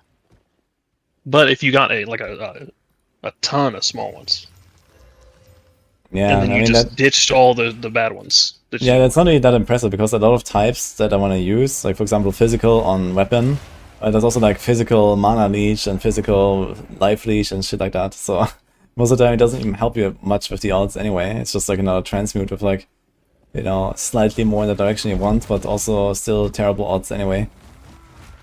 And there are some where it's like, okay, you do like lightning on the pair of boots or so, and then you get guaranteed lightning res. Yeah, that's kind of nice, but yeah, that's basically the extent of target crafting in this game. Well, when you do wands and staffs, you can get lightning, you know, plus I'm a spark player, so plus the lightning skills or whatever, and you can actually only get plus the lightning skills and % lightning. So if you start with a small lightning, then you can get plus the lightning skills, and then you aug on % lightning. You know, if you're doing like a batch of 30, you'll get a couple that's like pretty that. good, yeah. And then you get the greater essence of speed to guarantee cast speed.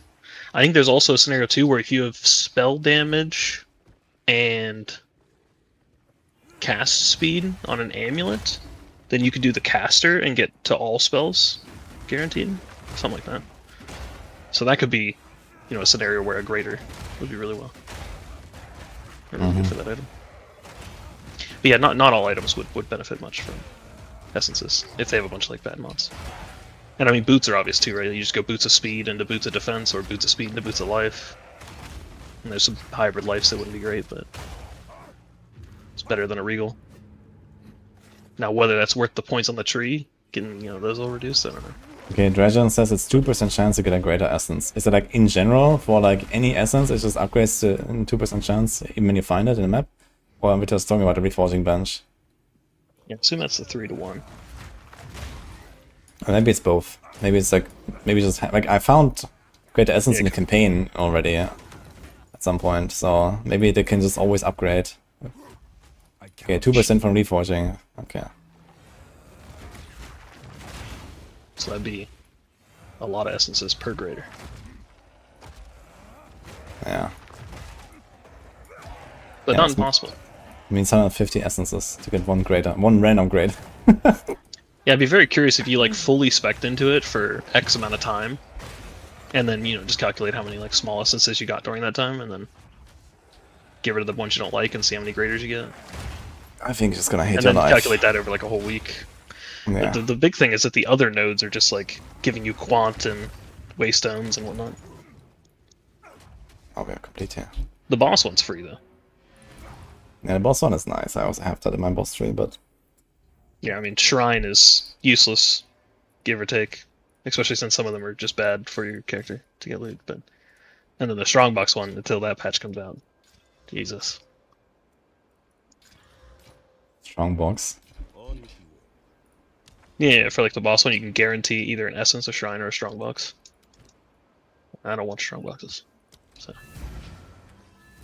Strongboxes can be kind of dangerous. Like if you get Lightning Storm, like in PoE, getting Lightning Storm like that, you know, do like a little short burst of damage. But with how long the Strongboxes last, they actually could do a lot of damage to you. And they stun your character. Oh yeah, I also noticed that the Lightning Storm strongbox is actually dangerous. Yeah. It's not quite like an Ice Nova PoE 1 strongbox, but it's a good bit of damage.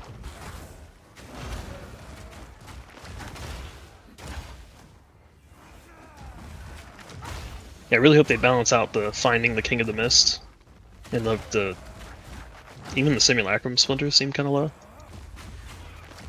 Simulacrum is a joke. On the other hand, I mean, I don't like Simulacrum, so it's fine, I think. Have you done a Simulacrum? I've done one, yeah. That dude, I was so tilted. I went in too weak to complete it, but I was killing everything else. It felt strong, and I went in there and I was just getting bounced around like a fucking pinball. Yeah, exactly. It was ridiculous. Everything's pushing you. Nothing will die because nothing can get hit yet. And both the bosses are spawned, fucking shooting shit at me, and I'm just getting bounced around until I die. And I'm just like, okay. Yeah, that's kind of what happened to me as well. And I had also like a very strong character and stuff. But yeah, it wasn't like really enough, and yeah, like these monsters are spawning on you, like it's wild. Like you can already complain about this in Ritual, but it's even worse in Simulacrum because stuff is so fucking tanky. Yeah, also it moves you around too. It doesn't just give you like that single map, and some of the places it moves you to are the tightest, smallest corridors. And you know, you're getting pushed around by these mobs that run at like the exact length from one wall to the other. It's crazy. And I was super strong then. I still like logged out twice because there was a certain point where I was just getting pushed and it wouldn't like use my abilities and attack. So. And that's a spark. Like it's also to just go down and kill everything. I'm like pre-firing I think that they really have to like cook a little bit more there. If they just remove the push, I don't know if I'd care anymore. I think it'd be easy. I just hate the push. Or on the spawn, or remove the invincibility, so it just dies instead of pushing me. That'd be better. Yeah, maybe just like reduce the overall monsters a little bit, or the overall spawn rate, or something like that. This could also help already. I mean, the push is kind of necessary because of collision. But yeah, they can like make this a bit more convenient. Yeah, if they just weren't invulnerable until the end of the push, then you know, if they were just like able to be hit right at the start, maybe that's too OP then. Then they would just die. I don't know. Just feels bad every time you walk into them and they just push you.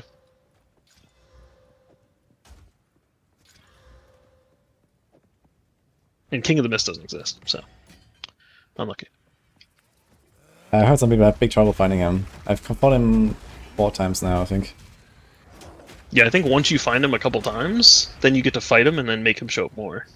Just from like more attempts and stuff. But yeah, it's... Yeah, he can get plus 50%, and then later on he can get also like more rerolls, so he can get even more. Yeah. Yeah, I have 0 points in Ritual. I've thought about buying him, but I don't know. Just so expensive. It's so rare. And then all the players out there with the points are just farming currency from it, from only playing Ritual. Although I think Crouching Tuna said he was farming Ritual and it wasn't going... Like, it wasn't as good as you'd think it'd be. But he just didn't want to do Breach.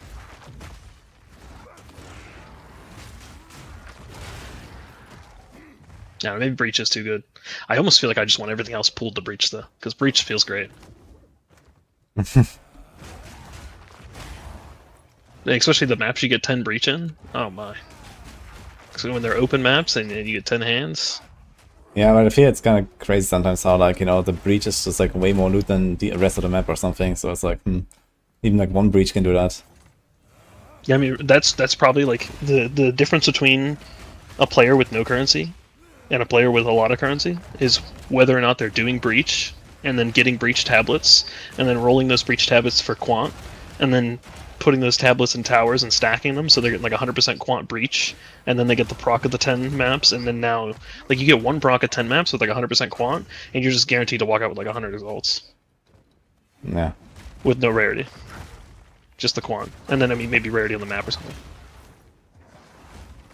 And you put a little bit of rarity on top of that, and some of those exalts turn to divines. And some people are saying they don't even need rarity at all. Just the Quant alone adds so many more items that you get more divines. Because in this game, you know, if a mob was going to drop 10 items, they'll make them X level of good. But if you try and make the mob drop 20 items, then you know, it's going to upgrade a bunch of them. So regardless of the rarity of your character, you just have rarity on map plus a bunch of Quant.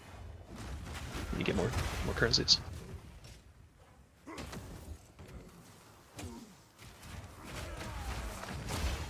Also, I crash a lot. I've changed different settings, like NVIDIA DLSS and Vulkan or DX12. And, you know, I've switched them around quite a bit, to where I don't really crash too often now. But when you crash, it feels bad because you're either dead in the map and you lose the whole thing, or your whole map, like on your tab thing, resets and you have no idea where you've been. Really? I haven't had that happen yet. Yeah. And also I haven't ripped your own crashes yet, actually. I had a bunch of, like, you know, PoE just crashing my entire PC. Yesterday I actually had one like that. Like, it's completely fucked my PC for like 15 minutes or something. And I had like a black screen, and then I tried to like turn on the stream again, but my cam wasn't working. It just kind of got turned off or some shit, and I had to like replug it and whatever, and restarted my PC like 5 times. And at that point I was like, okay, fuck it. I'm not gonna turn on the stream again now, but... Yeah, I never died, or I never like had this weird like Atlas stuff though that they talk about. Yeah, I've had a few times where I've died, and then I like got back in, and you know clearly the XP's missing and the portals are gone. And then I've had other times where the portals were gone, but I didn't lose XP. And I was just like, well, where's the map? Yeah, So, okay, I sometimes guess the the map whole can crash, so server I had that happen as well. Or just the map crashed and it just closed. Yeah, funny thing, I actually had a map where I died, and like I knew I was about to die, so I went to hit escape because you can just like exit the character and come back in. And as I exited the character, I died, so it says like I'm dead in the background, and I unpaused, and I was like, "Fuck, I really died there." And then I hit escape and exited the character anyway, and when I logged back in, the portals were up. What? Yeah, so it just didn't. I died, and since I exited the character, I guess it didn't take the portals away. But I've never been able to replicate that. So it's just, well, I guess I got that map for free. So Funny. yeah, the biggest thing with dying though is I've realized that it's just map mods. Like you just don't play, reduce your max res. Don't play the pen. Don't play burning ground. Don't even play chilled ground. It just makes you slow. There's no point. So Really? Chilly ground? It like doesn't bother me at all, actually. I get no. Listen, my character is already going too slow. Until the Temporalis blink, like let me tell you, I was sitting here just like one hand on the keyboard, one hand on my head, just waiting for my character to get to the action. Oh man. Especially with like backtracking for rares and stuff, like sometimes that just feels awful. I know you're playing warrior, so you're probably, you know. Well, You must be okay with it, I don't know. I've You're a just masochist. been playing That way. warrior as my 4th character, so it was finally time.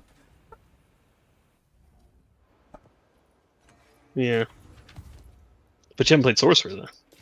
You need to play Spark, it's almost gone. You got like 2 days left. 2 days. Yeah. The deadline for Spark, literally.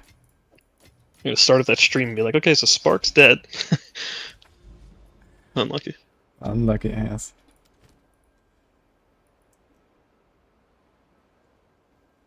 Well, I think they started doing trade updates too. So another thing is they went on Christmas break and they didn't set. There's nothing that automatically sets the price of things. So when the divine fluctuates at the very start of a league from 20 to 150 or whatever in PoE1, it did the same thing in PoE2, and there was nothing changing it. So everything was just one divine because you couldn't see any exalts, which is great because I just listed everything in one divine and everyone bought it. So, I mean, sure. But now they fixed that, so all the exalts actually show up.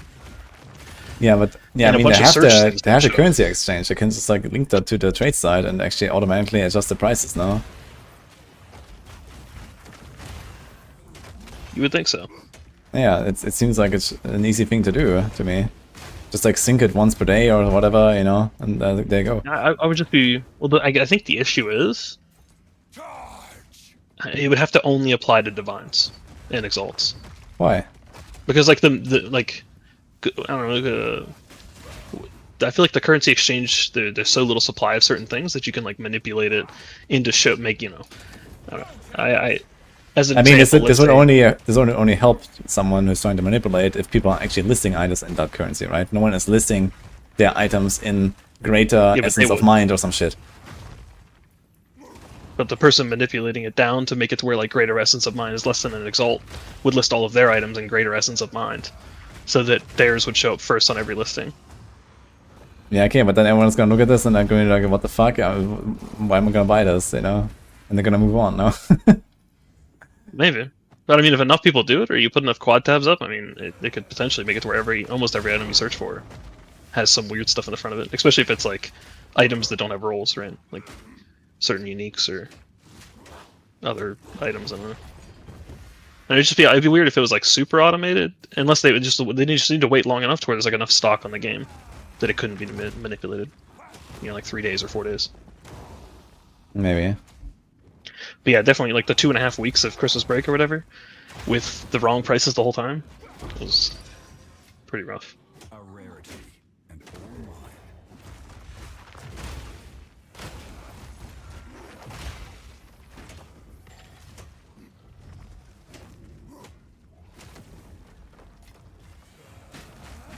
I mean, the easiest fix is, you know, currency exchange, just have items, and then it could all just match because it would all know all the info right there. Mm-hmm. Just have it all in game.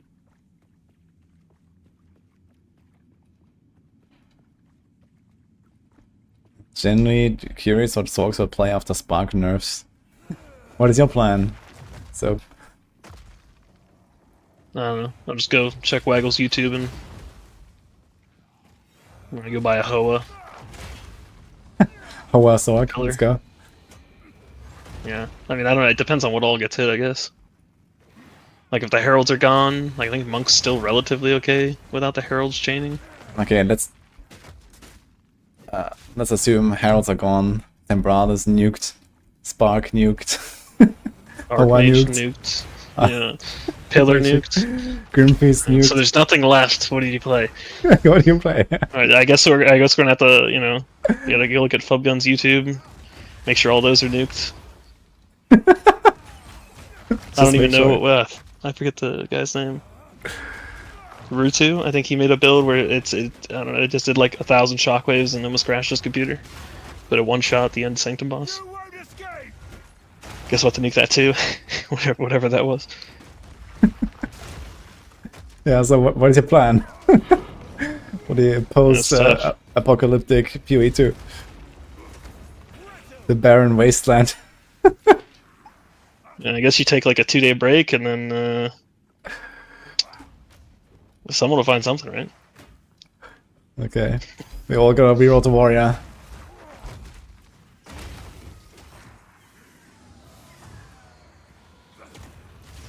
I don't know, I think Spark will survive. I don't know about Archmage though. I think Archmage gets nerfed a little, so like Spark's damage maybe gets cut in half. But it doesn't really, you could cut Spark's damage by like a lot.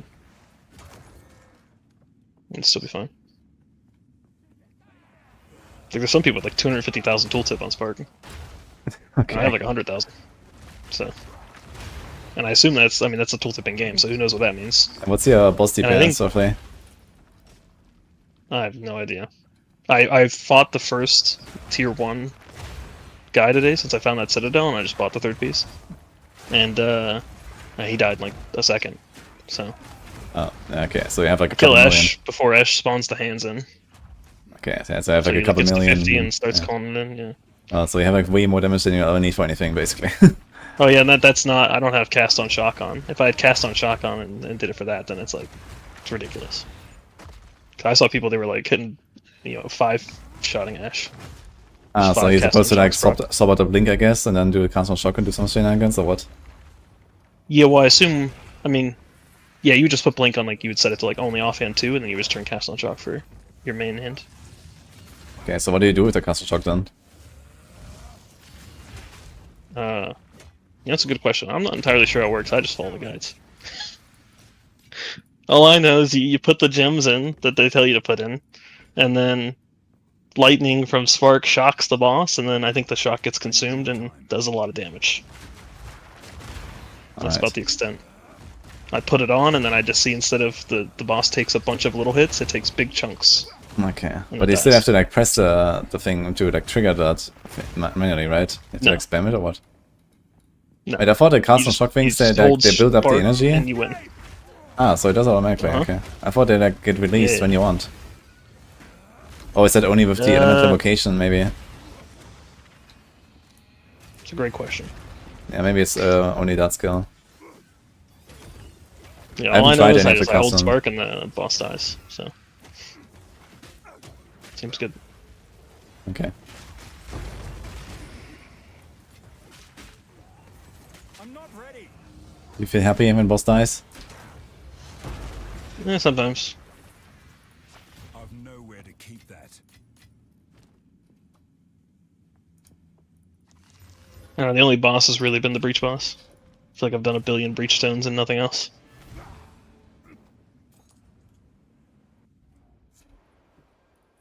Make cast on abilities have insane mana costs. So it's only... Wait, I need to read that actually. Do we have like a spirit gem? Okay, let's see this.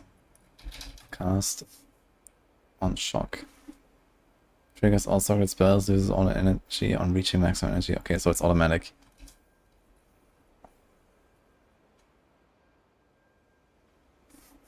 And here...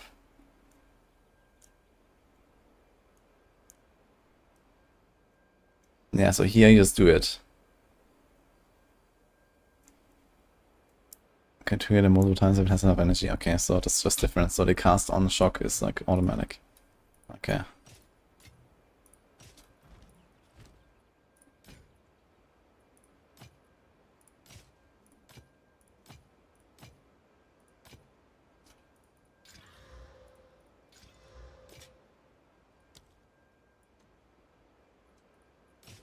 On with the work.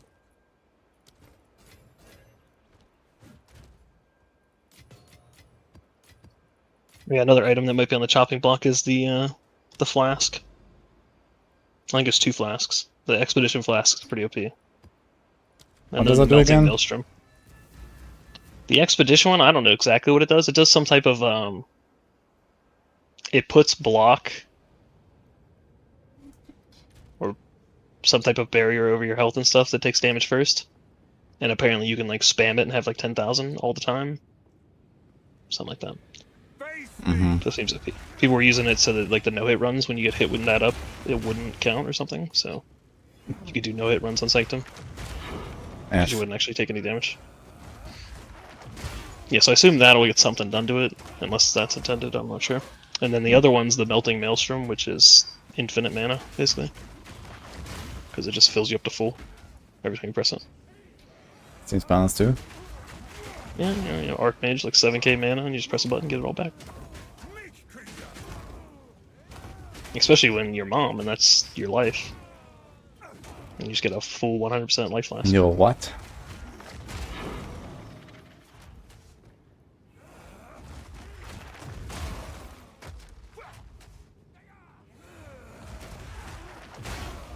Yeah, I'm sure you've seen this. I don't know what its price is at. It's 27 div. Where's that from?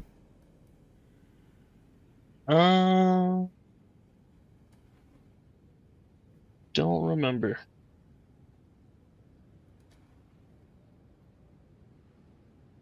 Every 3 seconds during flight, effect deal 50% of mana spent in those seconds as chaos damage to enemies within 3 meters. That seems like such a shit effect. But I guess it's like Yeah, I'm not sure some that fun. the damage actually does much. Deals 25% of current mana as chaos damage to you when the effect ends. Okay. Interesting, yeah, but the full mana refill is kinda nutty. How often can you do this? Oh, it has normal charges. Wow, okay. Yeah, you can press it 7 times. Yeah, that seems balanced. Hammer of the gods! Yeah, and then also the downside is you take chaos damage, but through CI, so. A rarity. Yeah, I mean, even if you're not CI, this is not very much, you know? If you have chaos res, it doesn't do anything.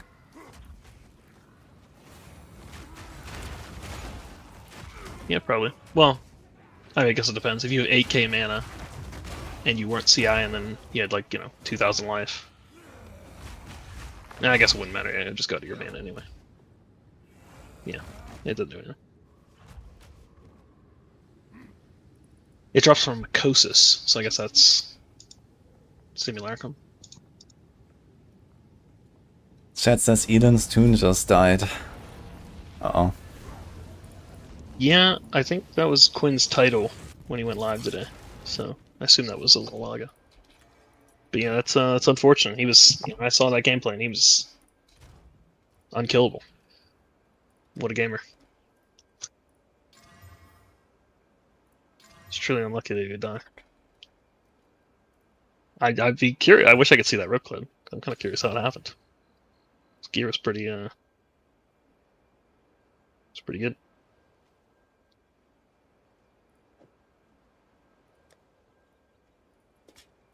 What level was that? What level was he? Mm-hmm. 97? 96? Something like that. I just found another citadel. But it's hiding. Okay, I have 5 stone citadels, and I think 2 or 3 iron citadels here. I need some copper, man.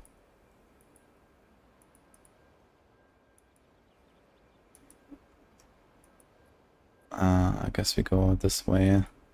This probably connects down here.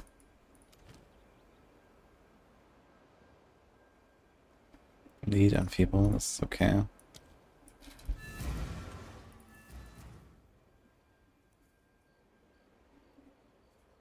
Yeah, I really wish they'd bring back This swapping one res either. with Harvest. Yeah, I absolutely agree I'd with take that that. over swapping runes. Like, I mean, runes honestly, mean nothing to me. Like, none of my runes are res. Yeah, it should be both, honestly. I mean, at the very least, Yeah, runes, the runes I'd would be nice say. for the game. But I think in general, like, resistances are like kind of too rigid. I think it's fine that we have to stack resistances, and you know, this is like, you know, part of the chase of an item and so on. This is all good. But it's like, okay, man, I got like this insane chest here, but I can't use it because it has lightning res instead of fire res, and you know, it just kind of feels bad, I think. So it's kind of... It'd be crazy. It's like that we almost had to have 20 more res at all times in the endgame. Yeah, it's actually interesting that they just removed that, you know, like this, and then everyone just had like 60 more res. It's like 2 full suffixes on your gear, you know. It's actually wild. Yeah, I think I have 2 suffixes that I could change without, like, you know, impeding on damage or whatever. Like, I have like 2 bad suffixes. I think that's probably a good move since like capping your resistances is actually like somewhat realistic, you know, without going to red maps, you know. So Yeah. that's good. To be fair, I mean, the real difference is, like, you just don't have to use resistance runes. Well, I put chaos rest mostly when I can. Unlike the items I know I'm gonna keep for a while. Yeah. Yeah, Chaos Res is still fine for non-CI. Yeah, chaos rest is a struggle in SSF. I'm not sure if you're aware, but chaos rest just does not exist, dude. Yeah, that's why I clicked the CI button. It works pretty well. Yeah, my I clicked first the CI character, button, and then man. the next day they removed a bunch of the chaos stuff. But I was like, Yeah. keep I think I was like, I don't know, 80 hours in or something on my mercenary. And when I had finally like more than 50 chaos verse or some shit. It was insane. And I died so often from like random chaos damage. That's like really something I underestimated. Coming from PoE 1 to PoE 2, I really underestimated chaos damage. And I didn't even take the chaos res draw in Act 6, you know, like, oof. I did not expect it would hit so hard here in this game, but chaos damage is actually like a real, you know, 5th damage type, and not just some afterthought in this game. So Yeah, I mean, that's where my initial thought was, oh, I should definitely take this Chaos Res thing, because I don't want to have to worry about it on my gear as much. And then you just, like, don't get gear. So, like, Amethyst Rings didn't exist, and then I was like, oh, I guess the only way I can craft Chaos Res gear, because, you know, at the start, like, no one's got shit on trade, and I don't have any currency.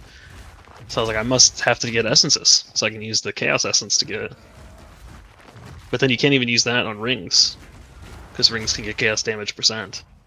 So, and somehow they always end up rolling it. yeah, you have to put it on like glove or boots or helm. I think they all have only chaos res.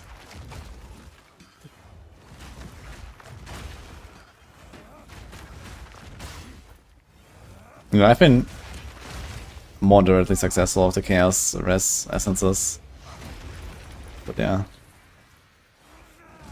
Yeah, another thing is I feel like belts are. It's like you would have to have a really, really good belt to warrant putting it on. in trade. But I mean, if you're talking about ingenuity, it's just like being OP or what? Yeah. Just because like rings are so good, right? So. Yeah, okay, but you need to get an ingenuity first of all. So not many people have that, though. Just ingenuity. I can't imagine it's too much. I guess, I mean, 20 div is something. 20 div is more than most people's character. Yeah, I mean, I think that's the PoE 1 problem in PoE 2, where a lot of people don't know how much money they have. Because, like, oftentimes you could just, like, go into the currency exchange with, like, a bunch of random stuff in your inventory, and 100,000 gold, and you'll walk out with, you know, tons of exalts and divines and stuff. Like, even, like, you know, small I mean, there's not that much stuff in here, this game, though. There's no there. div cards and, like, you know, random obscure currencies and fossils and stuff. Like, all this stuff doesn't exist. So what do you trade? Like, there's maybe some essences you can swap. What else? Well, I mean, I guess it would depend partially on what you're doing, but you have the breach splinters, you have breach stones, you have the emotions, People don't which are have... the oils. Okay, there's still stuff... Okay, I can see that, but... I mean, every time you do a breach, you get, like, 30 splinters or something, right? Yeah. You touch all Not the the, hands. not the custom people cards. that don't have 20 divines. Invested in a Yeah, character, I like mean. 10. I mean, I guess the big thing with it, they just don't run enough maps. Because the character's weaker and then slower and then...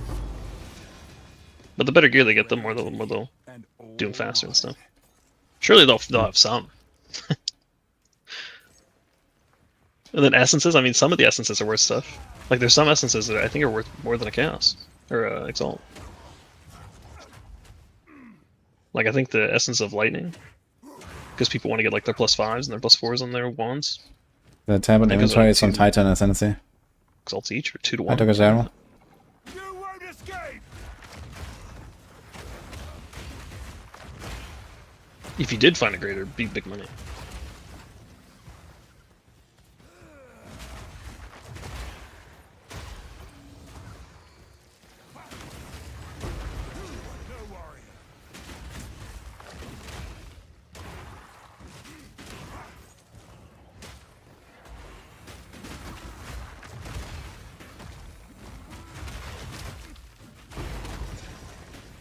I'm not ready.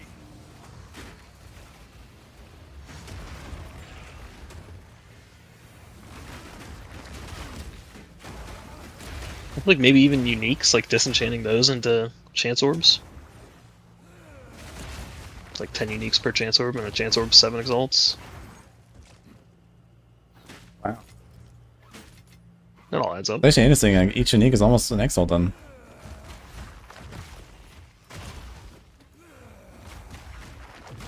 That's like surprisingly much. Oh, yeah, I see. Well, that math took way too long in my head. I was like, what do you mean, like, uniques and exalt? Yeah, basically. And I mean, chaos orbs are like 2 to 1, or 3 to 1 even. I think they've been going up. So you find a chaos, I mean, chaos orbs kind of rare though. Armor, I'll tell you a big thing, armor scraps. Armor scraps are pretty good money. If you're willing to pick up the superior stuff and the socketed stuff. For real? Yeah, I think armor scraps like 2 to 1. Because you gotta imagine you gotta like quality all these items before you RNG Valorb them, and you do that to like 1 billion uniques or rares or whatever, you know. So, at least I assume that's what some people are doing. I don't know why else it'd be expensive. Yeah, it's 2.25 to 1. So that means every, like, was it like 10 plus superior, like 10 plus quality item you get, that gets 2 armor scraps, so which would be 1 exalt. Assuming the socket currency is terrible though. Oh, socket currency is 4 to 1. How the hell is that 4 to 1? Well, I guess you have to double socket every single item before you valid as well. So that could add up. Or, you know, single socket depending on the item. So yeah, like the quality currency seems pretty good. So you can like label that in your filter and pick all those up. I was doing it for a while, but I hate when your inventory like fills up with a bunch of stuff. And you have to do like 2 or 3 portals out of a map. It's kind of annoying. Especially when you get a breach, because there's just so much stuff on the screen. So I slowly but surely remove some of that, but armor scraps are nice.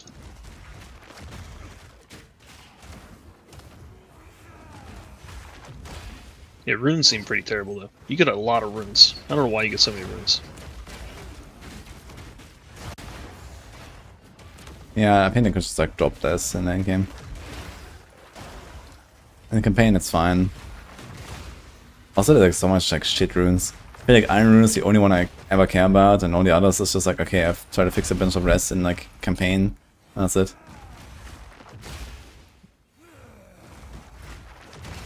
I mean, realistically, there's well, when do the vendors restart if you don't level up? Is that even a thing in PoE2? There was a few times I leveled and I checked the vendor and it was the same, like multiple times. Yeah, I can't say I've used the vendors very much, so I don't know. Like very often you just go zone, zone, zone, zone, and then you like 5 level ups or something, because you never get back to town for any reason. So it's like, Yeah, it's interesting the different experience people had too, because some people sold all their gear for gold, and then they would try to like occasionally gamble for stuff, or they needed the gold to like respec their points because they went the wrong way or whatever. And then other people disenchanted all their gear, and all they had was currency to craft. And then they either hit crafts or they don't hit the crafts, so like everyone's experience in the campaign was so potentially different based on the vendors you choose. yeah, I think like the strategy that I go with is in the campaign you just sell everything and gamble in case you need something, and then after campaign you just stop selling and you just disenchant everything and you use it for crafting and picking up stuff all the time. So that was like my strategy and it worked pretty well.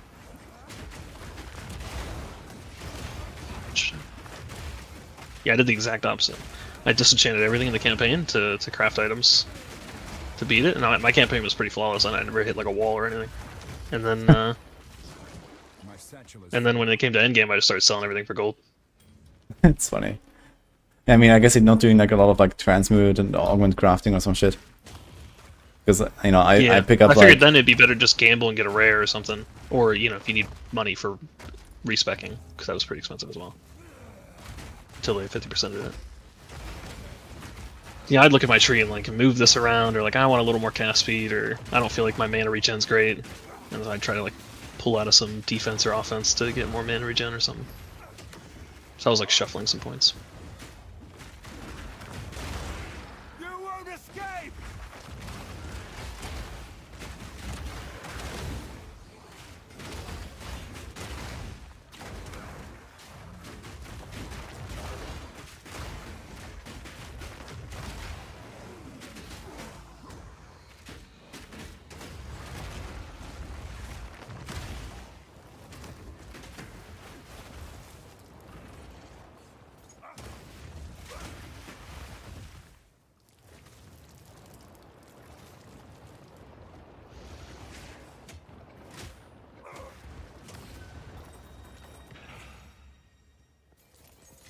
I'm not sure if map tier matters for the Seer.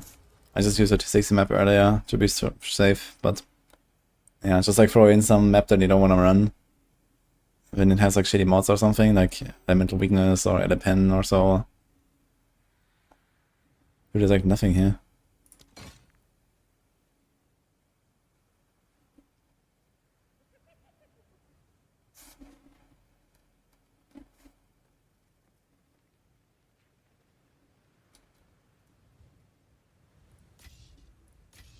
Alchemy and Exile. That's not terrible. You won't escape!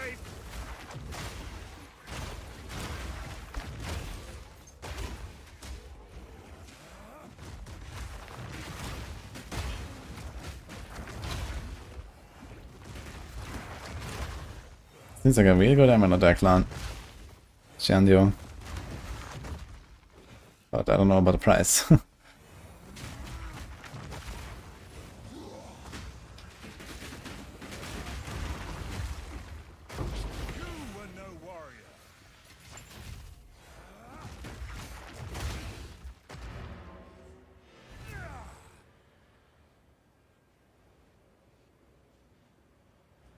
I come with 24 by the way, how's it going?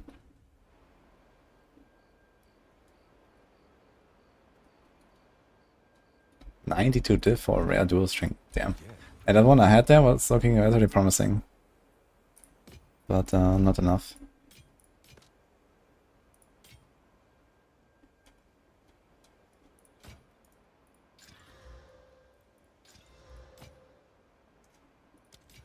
work. The Arcane this thing all the time. It's just not really that high.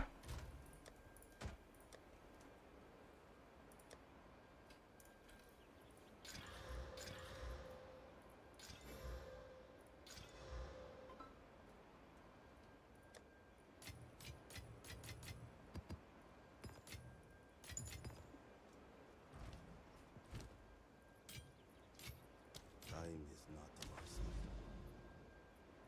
So do you set Shit. aside any items for like essence crafting? Sorry? Do you set aside like any base items for essence crafting? Or do you just No, Don't but use sometimes I just take like, you know, a stack of essences in my inventory and then I just like start throwing them on my items that I find instead of transmutes, for example. Because, believe it or not, but I actually can run out of transmutes. Yeah, yeah. I ran into that a few times. Even Augs. But when you buy Augs on trade, it's like 200 to 1 or 200 to 10 or something. It's a lot. I think it's literally 200 to 1. So I just like put 10 div in and get 2,000 and then don't worry about it again.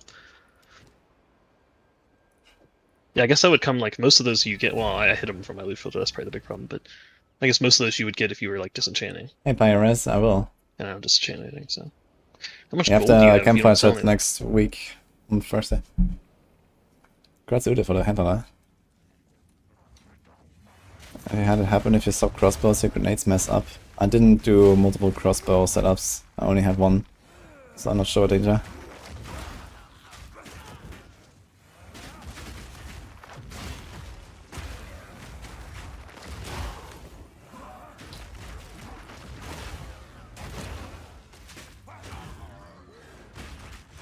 I didn't have a link for the build yet, but I will make one later.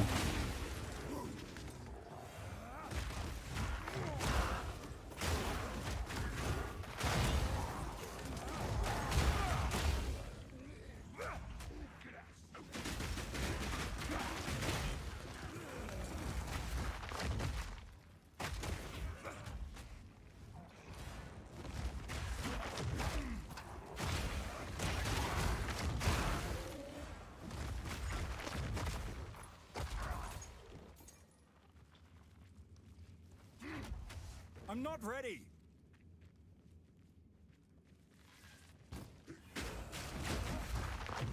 Grenade as flash grenades because you have flash on one. What the fuck? So it changes the type? That seems like a weird bug.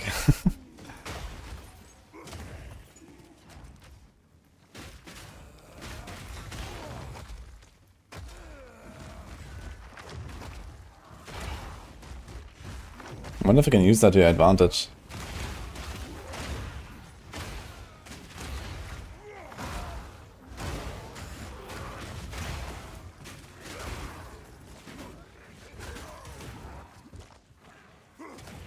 People who are high on Maxroll usually reach out to you guys, or you guys have contact with them, like Neversink.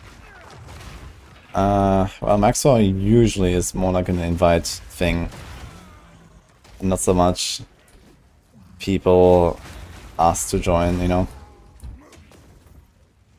I'm not sure how it went exactly with Neversink, you know. There might be cases where this is different.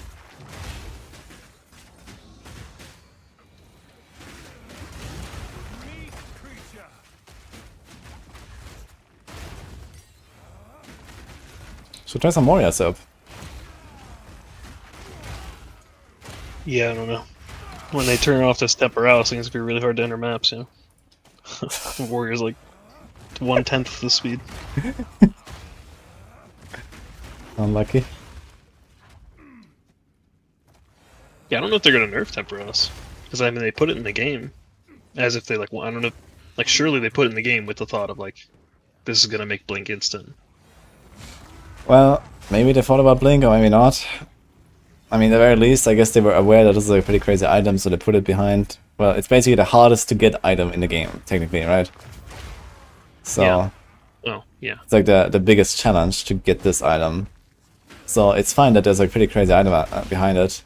I guess it's not fine that people cheese it with Chayuda monks and whatever that thing else he talked about earlier. and don't actually do no hit runs. You know, that's kind of stupid. Not a real dupe, but Yeah, the dupe, but you know, he said there's like something else that protects your yeah. Well, I guess they were probably using like a combo, because like the dupe was that they could basically get to the boss and then do it 10 times in a row or something. Yeah, and I'm not talking about the dupe. I'm talking about just the fact that people do no hit runs without actually doing no hit runs, right? Yeah, because they have, yeah. I mean, well, okay. So to be clear, I think it's like to do an entire run, even with that and whatever other strat they were doing, it was still like a 60% fail rate or chance to beat it or whatever. I don't know which one, but either way, 50-50 basically. So it's not like a guarantee or anything. I'm sure someone's guaranteed it, or a good player could guarantee it. But without that, I don't know what you would do if they're almost, you know, failing a majority of the time or whatever. Yeah, I mean, if like, you know, there's only like 10 temporales in existence after like 3 weeks in the league, then I think it's probably fine that it's such a crazy item.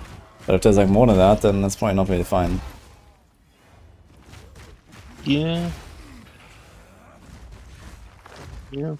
I mean, there's 577 on trade at the moment. Yeah, that's way too much. Offline, there's 1,400. Yeah. I mean, okay, how many of those were duped? That's the question.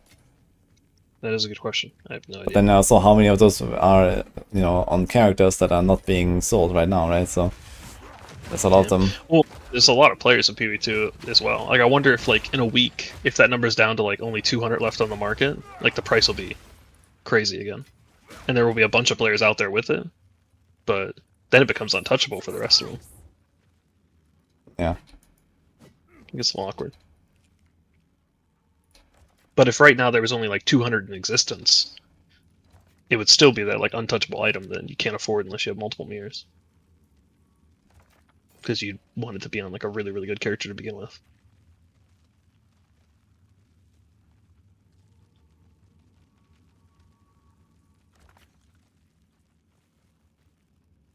Which I don't know. I don't know if I like the thought of like if it being like if the options were it's in the game or it's in the game and it's only on 200 of the top players, or it's not in the game at all. I don't know which one I prefer. It's nice having a chase item, but when it's that hard to get, and then it becomes that expensive because of it. Yeah, that's the problem. It's also, it kind of like widens the gap a lot, and then like those players farm so much more efficiently than all the other players, and then it widens the gap more, and you know, have these cumulative effects basically, right? Temporals is kind of like a cracked item for that. Because it literally just like speeds you up by like, you know, ×2 or ×3 or some shit, you know? Yeah. Like the really, really fast players with like the perfect build, you know, they blink and everything dies instantly and everything. Yeah, they clean max in like 30 seconds sometimes or something, you know, if there's no breach. Yeah, I mean, they might still be like 2x the speed of like Fubgun on his mirror tier bow guy. It's the one-shot in the whole screen, you know? Just because they can blink around. But Fubgun's still like 5x, you know, a good player. And then 10x the average player, you know. So at that point, Fubgun's build's insane. No, Fubgun's build sucks. That's the conclusion. Doesn't have temporales, a bad build. Yeah. Yes.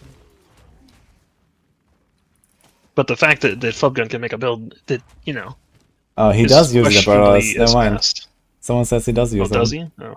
With his bow guy? I don't even know. Uh-oh. Scratch all that. Fubgun's the fastest hit, bros. Unlucky. No, I think there might be some faster ones that have like an instant, like right once they teleport, it like instantly explodes the screen. I don't know how they're doing it. I think you might even be able to like auto cast Spark every time you. I want to make a character that just kills everything as it enters the portal. In time map. Can we do that? Yeah, I don't know. I mean, the funny thing is if you compare some of the builds that exist now to like the builds that got nerfed day 3 or whatever, realistically it means that they all should be nerfed. You know, some of them, you know, shouldn't be in the game at all. I mean, look at grenades, no? I was playing that and they nerfed it by like 70% or something. And I mean, it turned out to be still okay, but look at what happened, like, you know, even 1 week later or something. Grenades are really something they can predict, all forgotten. Like, there's probably still builds that aren't mainstream that people are hiding, just because it's good, or not even necessarily that people are hiding. That just people haven't found, or not enough people have found that can like show them off. Yeah, for sure. There's a lot of stuff out there still, I guess. Like, On the just other hand, I imagine mean, if it's streaming been in YouTube wasn't a thing. streaming on YouTube. Yeah, streaming or YouTube. Ah, Like, no videos got put up, no watching other people play. It's just a mirage. You have no idea what the other players are doing. That'd be crazy.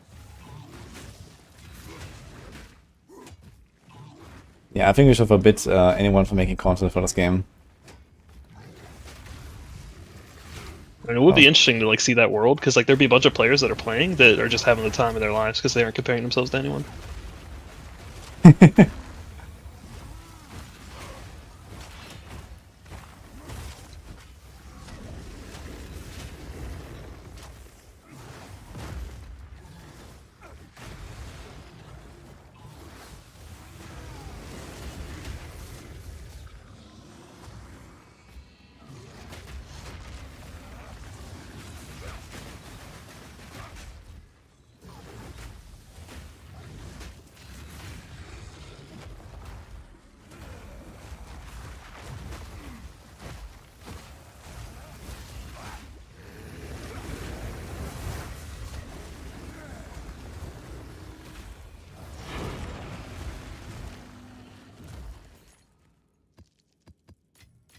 My satchel is I'm having the time of my life.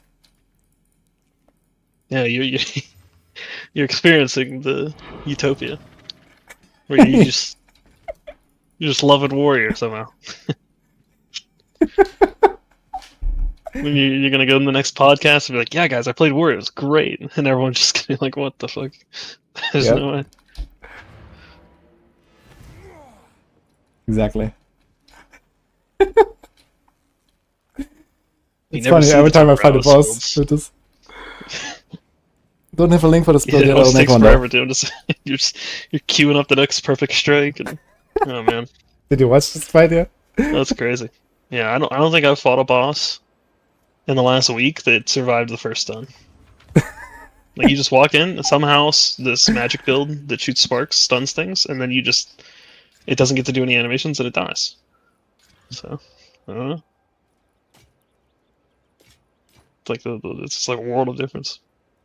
Yeah, so who of us has the better time right now? Yeah, and I'm just sitting here staring at the trade site waiting for Bings to sell it. Oh, you're over there with 60-second boss fights. Yep. gonna do? So I Should guess reroll I'm more productive after all. Sure. There is a lot of times where I'm like, do I want to play the game and run the maps with my character that, prior to me getting a Temporalis, felt like I was just like walking in mud, and it's still not as slow as, Warrior. And then I just like think like, I don't know. I could just go buy like 300 breach rings and a ton of essences and just make some currency and then not enter a map.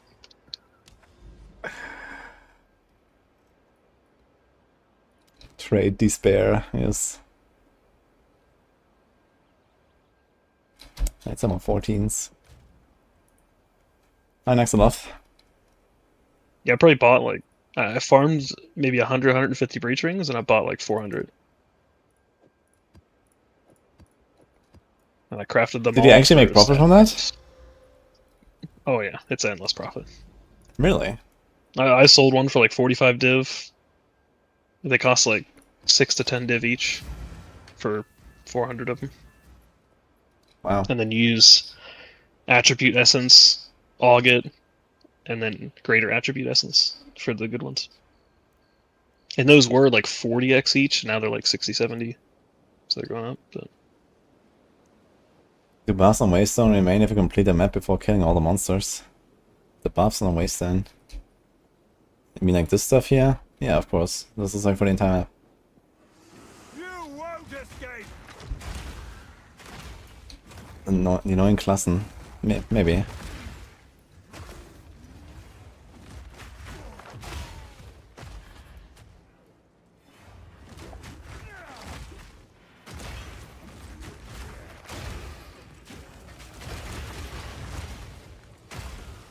I know what to say though, playing Warrior teaches you a lot about the game. Just for that, it's not a bad idea to do it.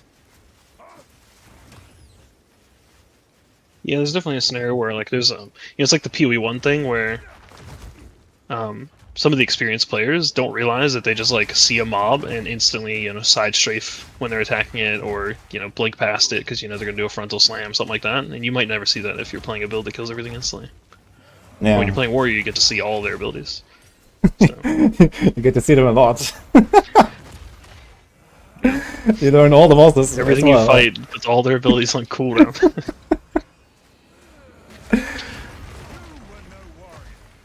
I mean, it's my 4th character, so I figured I already know like a lot of stuff relatively well. I know all of the boss sides. Like Mercenary was also not a great boss killer. I fought a bunch of bosses for multiple minutes while I was leveling my Mercenary and gearing it and stuff. It got better towards the end, but I still had like not these instantaneous fights. Yeah, I saw some of your gas grenade guy. He was doing damage.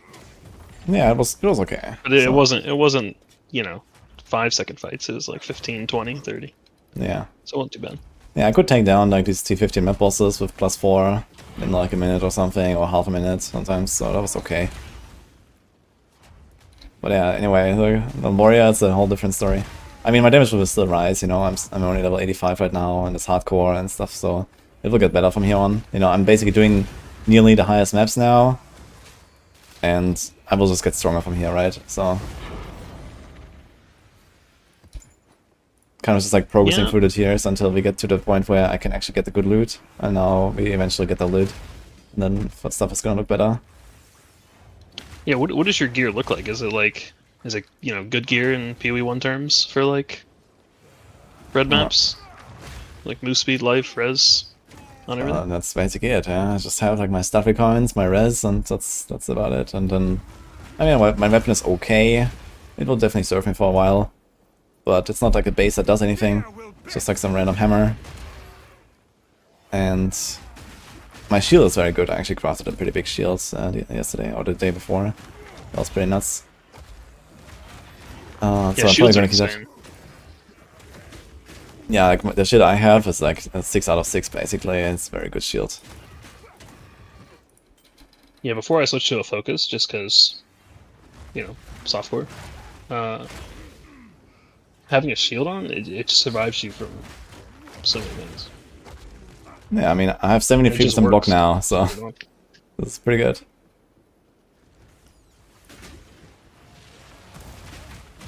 I'm actually very excited to see how hunters will feel in like, ranger side of the tree, but with a shield. Yeah. And then potentially some evasion on top. That's gonna be pretty good, I think. What did you start with? What was your first one? Mercenary. Was the crossbow? Yeah, when I looked at him, I was like, I was wondering which one you might pick, and I was thinking like monk's not far off from an option you might pick, because it is like a melee, but it's faster. Yeah, like monk is definitely like quite my playstyle as well, I guess. And then I thought ranger. I mean, PoE1 was ranger heaven for you, so. So I'm surprised you went for crossbow. It's a little further away from comfort zone. Yeah, but it was like a cool innovation that they did there, and I wanted to try it. Yeah, it was definitely new, so. Yeah, it's good too, so. It's a good pick.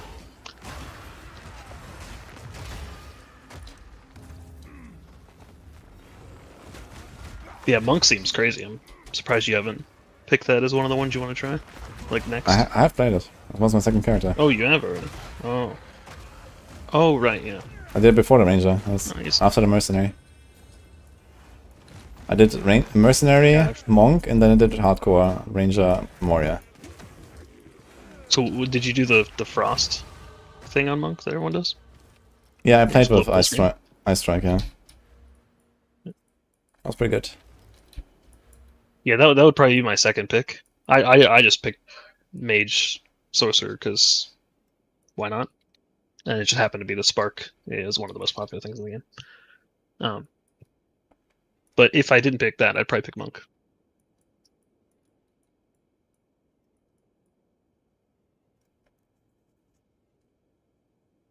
So maybe monk will get nerfed.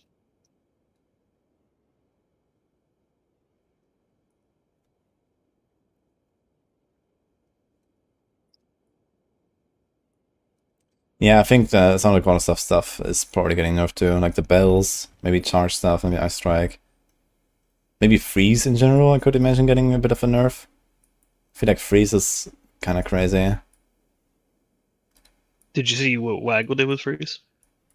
What? Waggle. He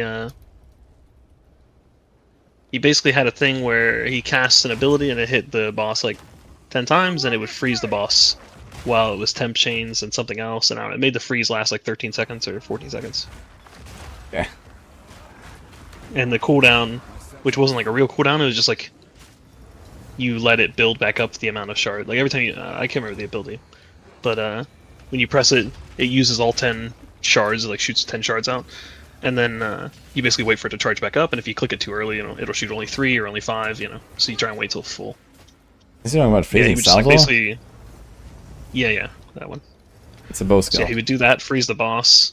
Yeah, and then he would switch to a staff, and you could smack the boss for a while. Or switch back. It didn't really matter because he could have just like used the monk and killed the boss, but it was more of a concept thing. It seemed kind of interesting. It reminded me of PoE 1 when you could use blight, temp chains, shenanigans to like basically fully freeze the mobs from moving, so they go in super slow motion. Mm-hmm.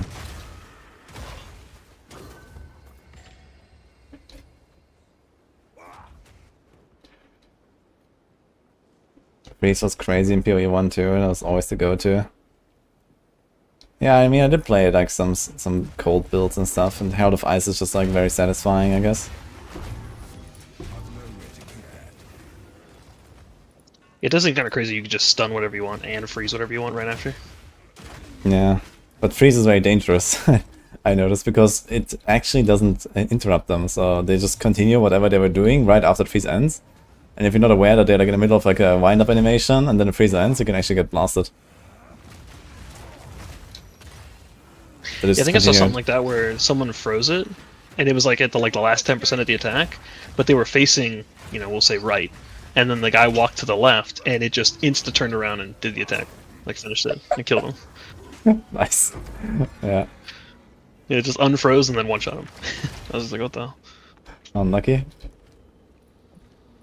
It was on a hardcore as well, or what? I don't remember. I think it was on one of the clip highlight things. I assume it was hardcore.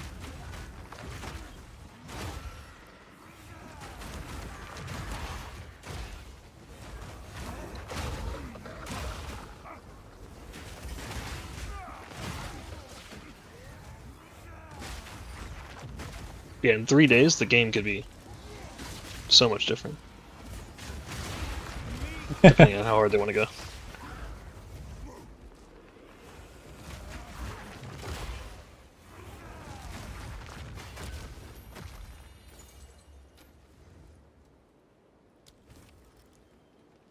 How did I do 3 rituals and I have 1300 juice in an open map? I had one where I did 3 rituals and I didn't have enough to re-roll. Oh, like, what the hell? That's the whole point. I couldn't even do it.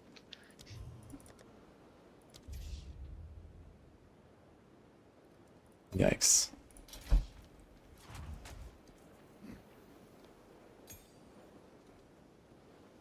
Also, I don't defer anything because I worry it removes drops. And that means less kings that I'll never see, so. Play Chronomancer, stack skill effect duration. The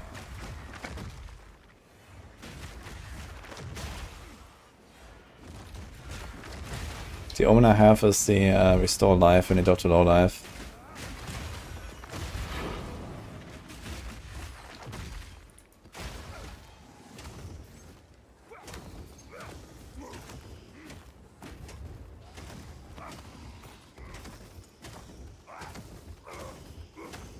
Oh, whack them.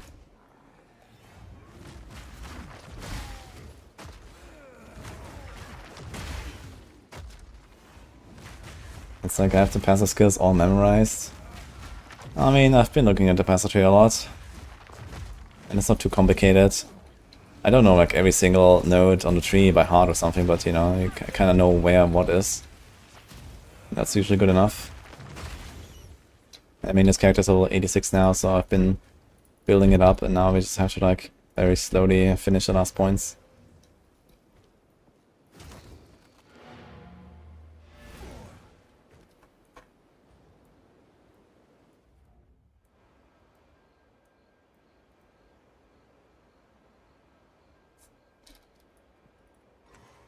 Dude, there's electrocute as well. There's freeze and electrocute and stun. It's kind of wild that they made all this stuff. I mean, okay, it's like nice different flavors and so on. But I feel like, you know, if you stack these things, then bosses just never do anything. Even if you don't have high damage, you can just get to the point where, you know, you're just completely safe from anything. It's kind of weird. I mean, okay, I guess it's fine if you really want to do this. You do give up some efficiency for it, right? So there's that.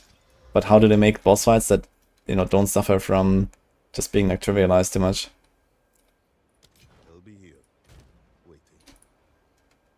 Yeah, I'm not really sure. Unless they just make the build up for it like really bad, and then no build has it, unless you invest points into it, which then becomes like a choice. But I know that's what Waggle did. Like I don't know if his attack specifically was doing a whole lot of damage, but he would just invest into a bunch of freeze build up, so he would make the freeze happen. But the thing is, you can just put that on your weapon swap now. So as long as you can do it within the 24 points for your second weapon swap, then you could just spec into, you know, freeze chance, or I assume there's stun and lightning and whatever.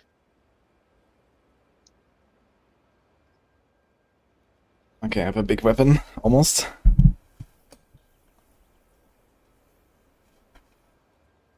I need to hit my Chaos Orb though. On the 2 to 5 fire damage. Uh-oh. Oh shit. This is like a dream here. Okay, I'm 1 in 5 to not destroy it.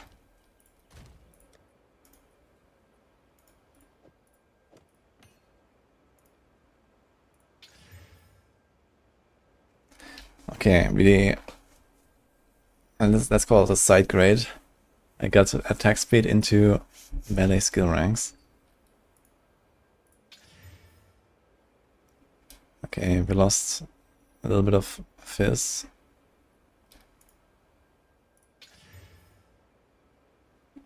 I got less attack speed. I got more lightning. I got cold. Oh my god, man, this thing is eating so many Chaos Ops. It's a lot of lightning.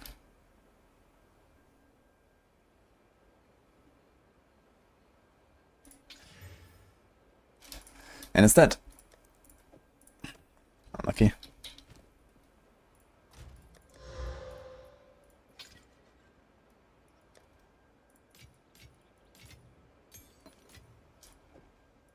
Wait, did you need the reduced attributes? Yeah, this is like a hard requirement. Interesting. Yeah, because of Giant's Blood, it makes a triple requirement. You have to get that. Like I need like 400 strength to.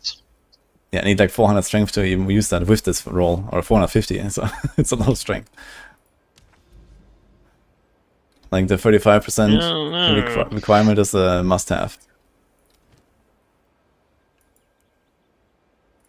See, the thing, you can get around that strength requirement. Wait, how? You know how to do it? Well, you have to basically take every travel node and then all of the strength points on the tree. And then you're good. Probably. Okay, let me try that. Yeah, you don't do any damage, but you know. As a Titan, Yeah. Well. That never stopped Quinn. He believed.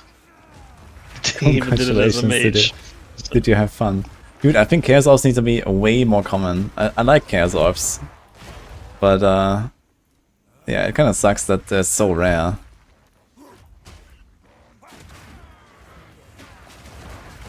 Yeah, I saw you had like 60 or 70. Yeah, but that's because I've been saving up for like... yeah, I've been saving it up for like 20 hours of something, you know? So... or 30, I don't know. It's like 2 Chaos Orbs per hour, maybe. I think they're just way too rare. And the gambling, that you know, it's kind of fun with the Chaos Orbs. It's kind of like a mini Val orb, you know. And that's what I like about it. It's just fun. Either it breaks the item or it doesn't. Occasionally you get some cool outcome. Like I actually used the Chaos Orb on my shield and got really insane outcome. And that was nice. Yeah, I wonder if they would add something like if the rare had 6 mods, then it would give you like a Chaos Shard or something. So you have like a way of like actually acquiring them to an extent. No, instead they give you a second Regal Shard. Wow. Yeah, I mean the Regal Shard was nice for like the the first couple of days, but or at least the campaign. Or maybe in PoE 1 how it's like if you do the Chaos recipe, you get a Chaos, but if you go too high in eye level, you get a Regal. What if like high eye level rares, gave you Chaos Orb shards instead of Regal? Maybe. I think there's just added a better way to farm them. There's like Trial of Chaos, but even if you do that, like I actually had 2 days already where I did nothing but farm Trial of Chaos. And even so, I don't feel like I get a lot of them. But yeah, at least the bosses have like a, I don't know, maybe 50-50 chance to drop 1 or something in Trial of Chaos, which is not bad. Yeah, I feel like when I did Trial of Chaos, I got a bunch of Val Orbs. Yeah, I think they're also more common there. It's interesting because Wow, like even Sanctum doesn't even have currency. I mean, you get currency from the mobs, but you don't get like currency rewards anymore. Yeah, sometimes there's a chest you can also open for like 300 gold. The Hoarder chest. Yeah. I mean, maybe if they added like a currency. Well, I guess there's. Like I thought that Sanctum was supposed to be for jewels. Like, wasn't that like supposed to be like kind of the target farm for jewels? Yeah, I don't know. I run my Sanctums and I never get a shit there. Like, all my jewels are from like random drops. Do you know about the? I don't know if they fixed this yet, but there's a relic that gives you chance to get an extra key when you pick up a key, and it's guaranteed. But yeah, the problem is not even the keys. Like, I have keys and then I go to the room in the end, and there's just no fucking chest that has jewels. Like, what the fuck? Yeah, it's definitely sometimes where I don't know. Yeah, I feel like in most of them you'll get at least like 1 of every kind, like 1 bronze, 1 silver, 1 gold for a royal. Yeah, but even if you do like a full Sanctum run, you do it for like, I don't know, if you're fast, like half an hour or something. If you're slow, then maybe an hour. And then you get like maybe 2 jewels at the end or something. Like, what the hell? I can't yet. And like nothing else on the way, you don't get XP, you don't really get a lot of loot, you get nothing. It's pretty awful, I think. Like, at the very least, maybe. after every floor, I would like to have like a chest that I can open that gives me jewels or something, so I can actually go farm them a little bit, but I feel like I can't. Yeah, I feel like in each run I get like a minimum of at least like 3 royals if I'm checking every single boss floor. I usually get at least like 3 royals, and most of the time I get more than that. And then when you're killing rares, you do get like exalts occasionally, and other currencies. Because a lot of the rooms are killing rares. I don't know, you probably just do more Sanctums. You get a lot of jewels in there. I mean, I haven't done that many of them, but I always felt very underwhelmed by the amount of jewels that I'm supposed to be getting. Yeah, I feel like I get quite a bit. Like when I come out of there, it's like a half a quad, if I run a bunch. By the time I fill up a quad tab, it's like 70% of its relics, and then 15% of its jewels, and the other 15 are random rares. So it comes out to be quite a lot of jewels.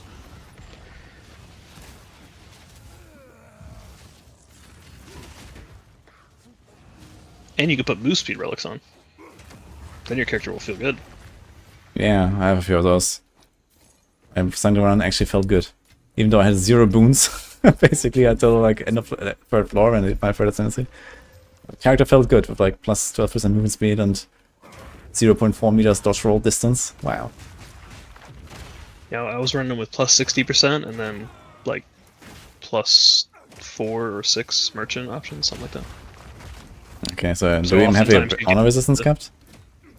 Oh yeah. Well, you can get honor res and move speed. The same thing. Okay, that's good. And then you basically try and get the 10% water until you buy something. So like every floor you finish, it gives, or every room you finish gives plus 10% water. and you'll quickly get thousands and then buy all the boons. Yeah, the extra merchant thingies are really good. I've only got one of them though on softcode, so I have not actually done a run since I got it. But it seems very OP to get like a bunch of extra merchant options, and if you just find like 3 merchants, you have like all the boons. Yeah, and also it seems that when you find a merchant like in the wild that you have to click on to go to, like a room, that'll always have a bunch of boons and a couple relics. But when you do the ones after bosses, they have a lot of relics, and the very last one has only relics. So you can oftentimes, help collect relics that way, or at least pick the ones that are actually good. I don't like how it converts the water into keys. I've had like 12,000 water and convert it to keys, and it give me basically nothing. Like, I don't know, it's weird. Yeah, I think that's just kind of like the last resort option. Yeah, but most of the time with the bugged relic that gives you double keys, I usually open up all bronze and most silvers, and then like 6 to 8 golds. What do you mean the bug relic? There's a relic that gives you like a 7% chance to get an extra key when you pick up a key, and it's 100% apparently. Oh, I didn't know Assuming that. it's not patched out.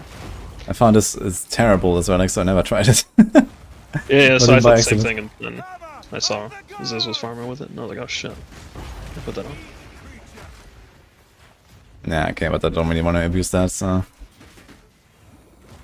It's not abusing, it's just cutting your time in half. Get double the... Well, I mean, to be fair, you only need a couple of keys. I mean, most of these chests You are have, like, awful 18 anyway. years open at a bunch of nothing. Yeah, I literally just go through, click them all, and like nothing shows up.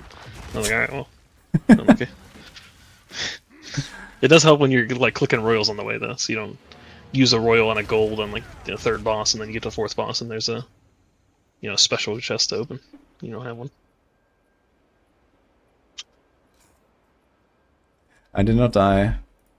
We're still alive. Level 86 now.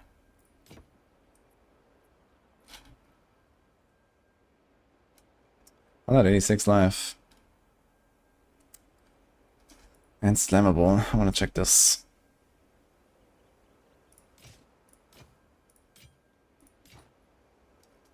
Until next time. Nope.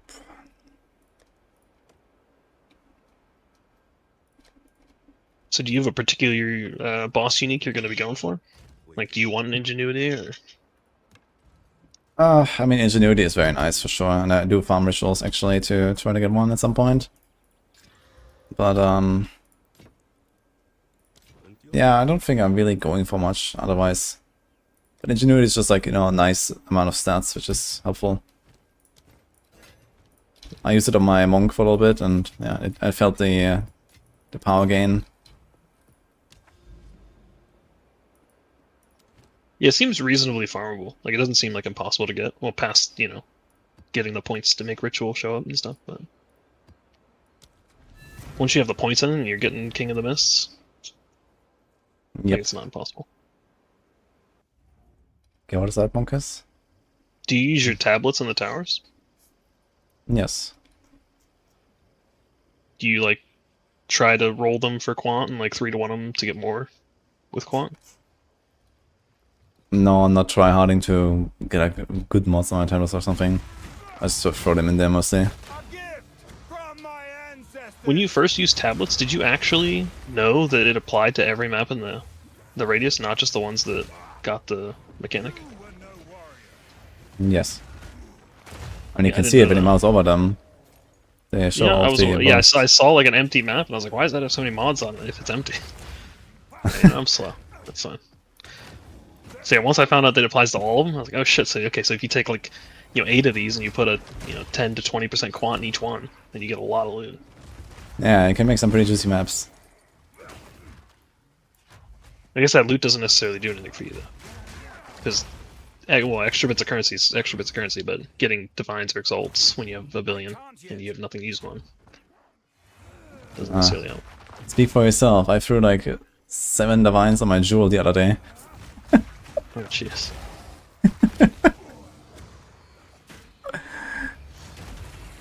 Yeah, I had it was a jewel with like 1 to 2 max fire res, and I really wanted to get the 2, and then it took me like 7 tries. So there you go. Good old RNG. We're talking to a friend Yeah, of I'd be mine, curious to see this Subgod. warrior do some Sanctum runs. And then I want you to get that relic to get the Against the Darkness Jewel or whatever it's called. And then try and fight the boss with 100% life. Or is it 100% damage, 70% life? Something like that. Oh boy. Yeah, Yeah, I'm I sure think it's that would take double damage and 75% damage reduction or something. yeah, something like that. Yeah, that's not happening, I think. I'm happy if I can do my I mean, with the 4% right CC. boons, you can like stack boons, right? So you get Yeah, like true. 50% increased damage, they have 30% less life. Yeah, but even so, it's like Yeah. not an easy fight. So even when you have those boons, it's a long fight. Wow. For warrior, yeah, I guess. It doesn't, I don't really see any mechanics. Did you see my first kill of the Sanctum boss? Yeah, I saw it. I think the I saw merc. like a clip of it when you finally killed it. But yeah, you were like doing it for a while. Yeah, I checked the vault. It was a 13-minute fight against the boss. Jesus. And I survived with 900 honor at the end. So that was kind of funny. It's also interesting how ES gives you so much honor. It's crazy. I feel like it should be like half valued or something. Yeah, it seems like it's a bit too optimistic there.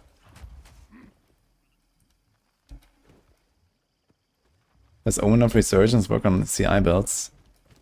No. You have one life, there's no low life.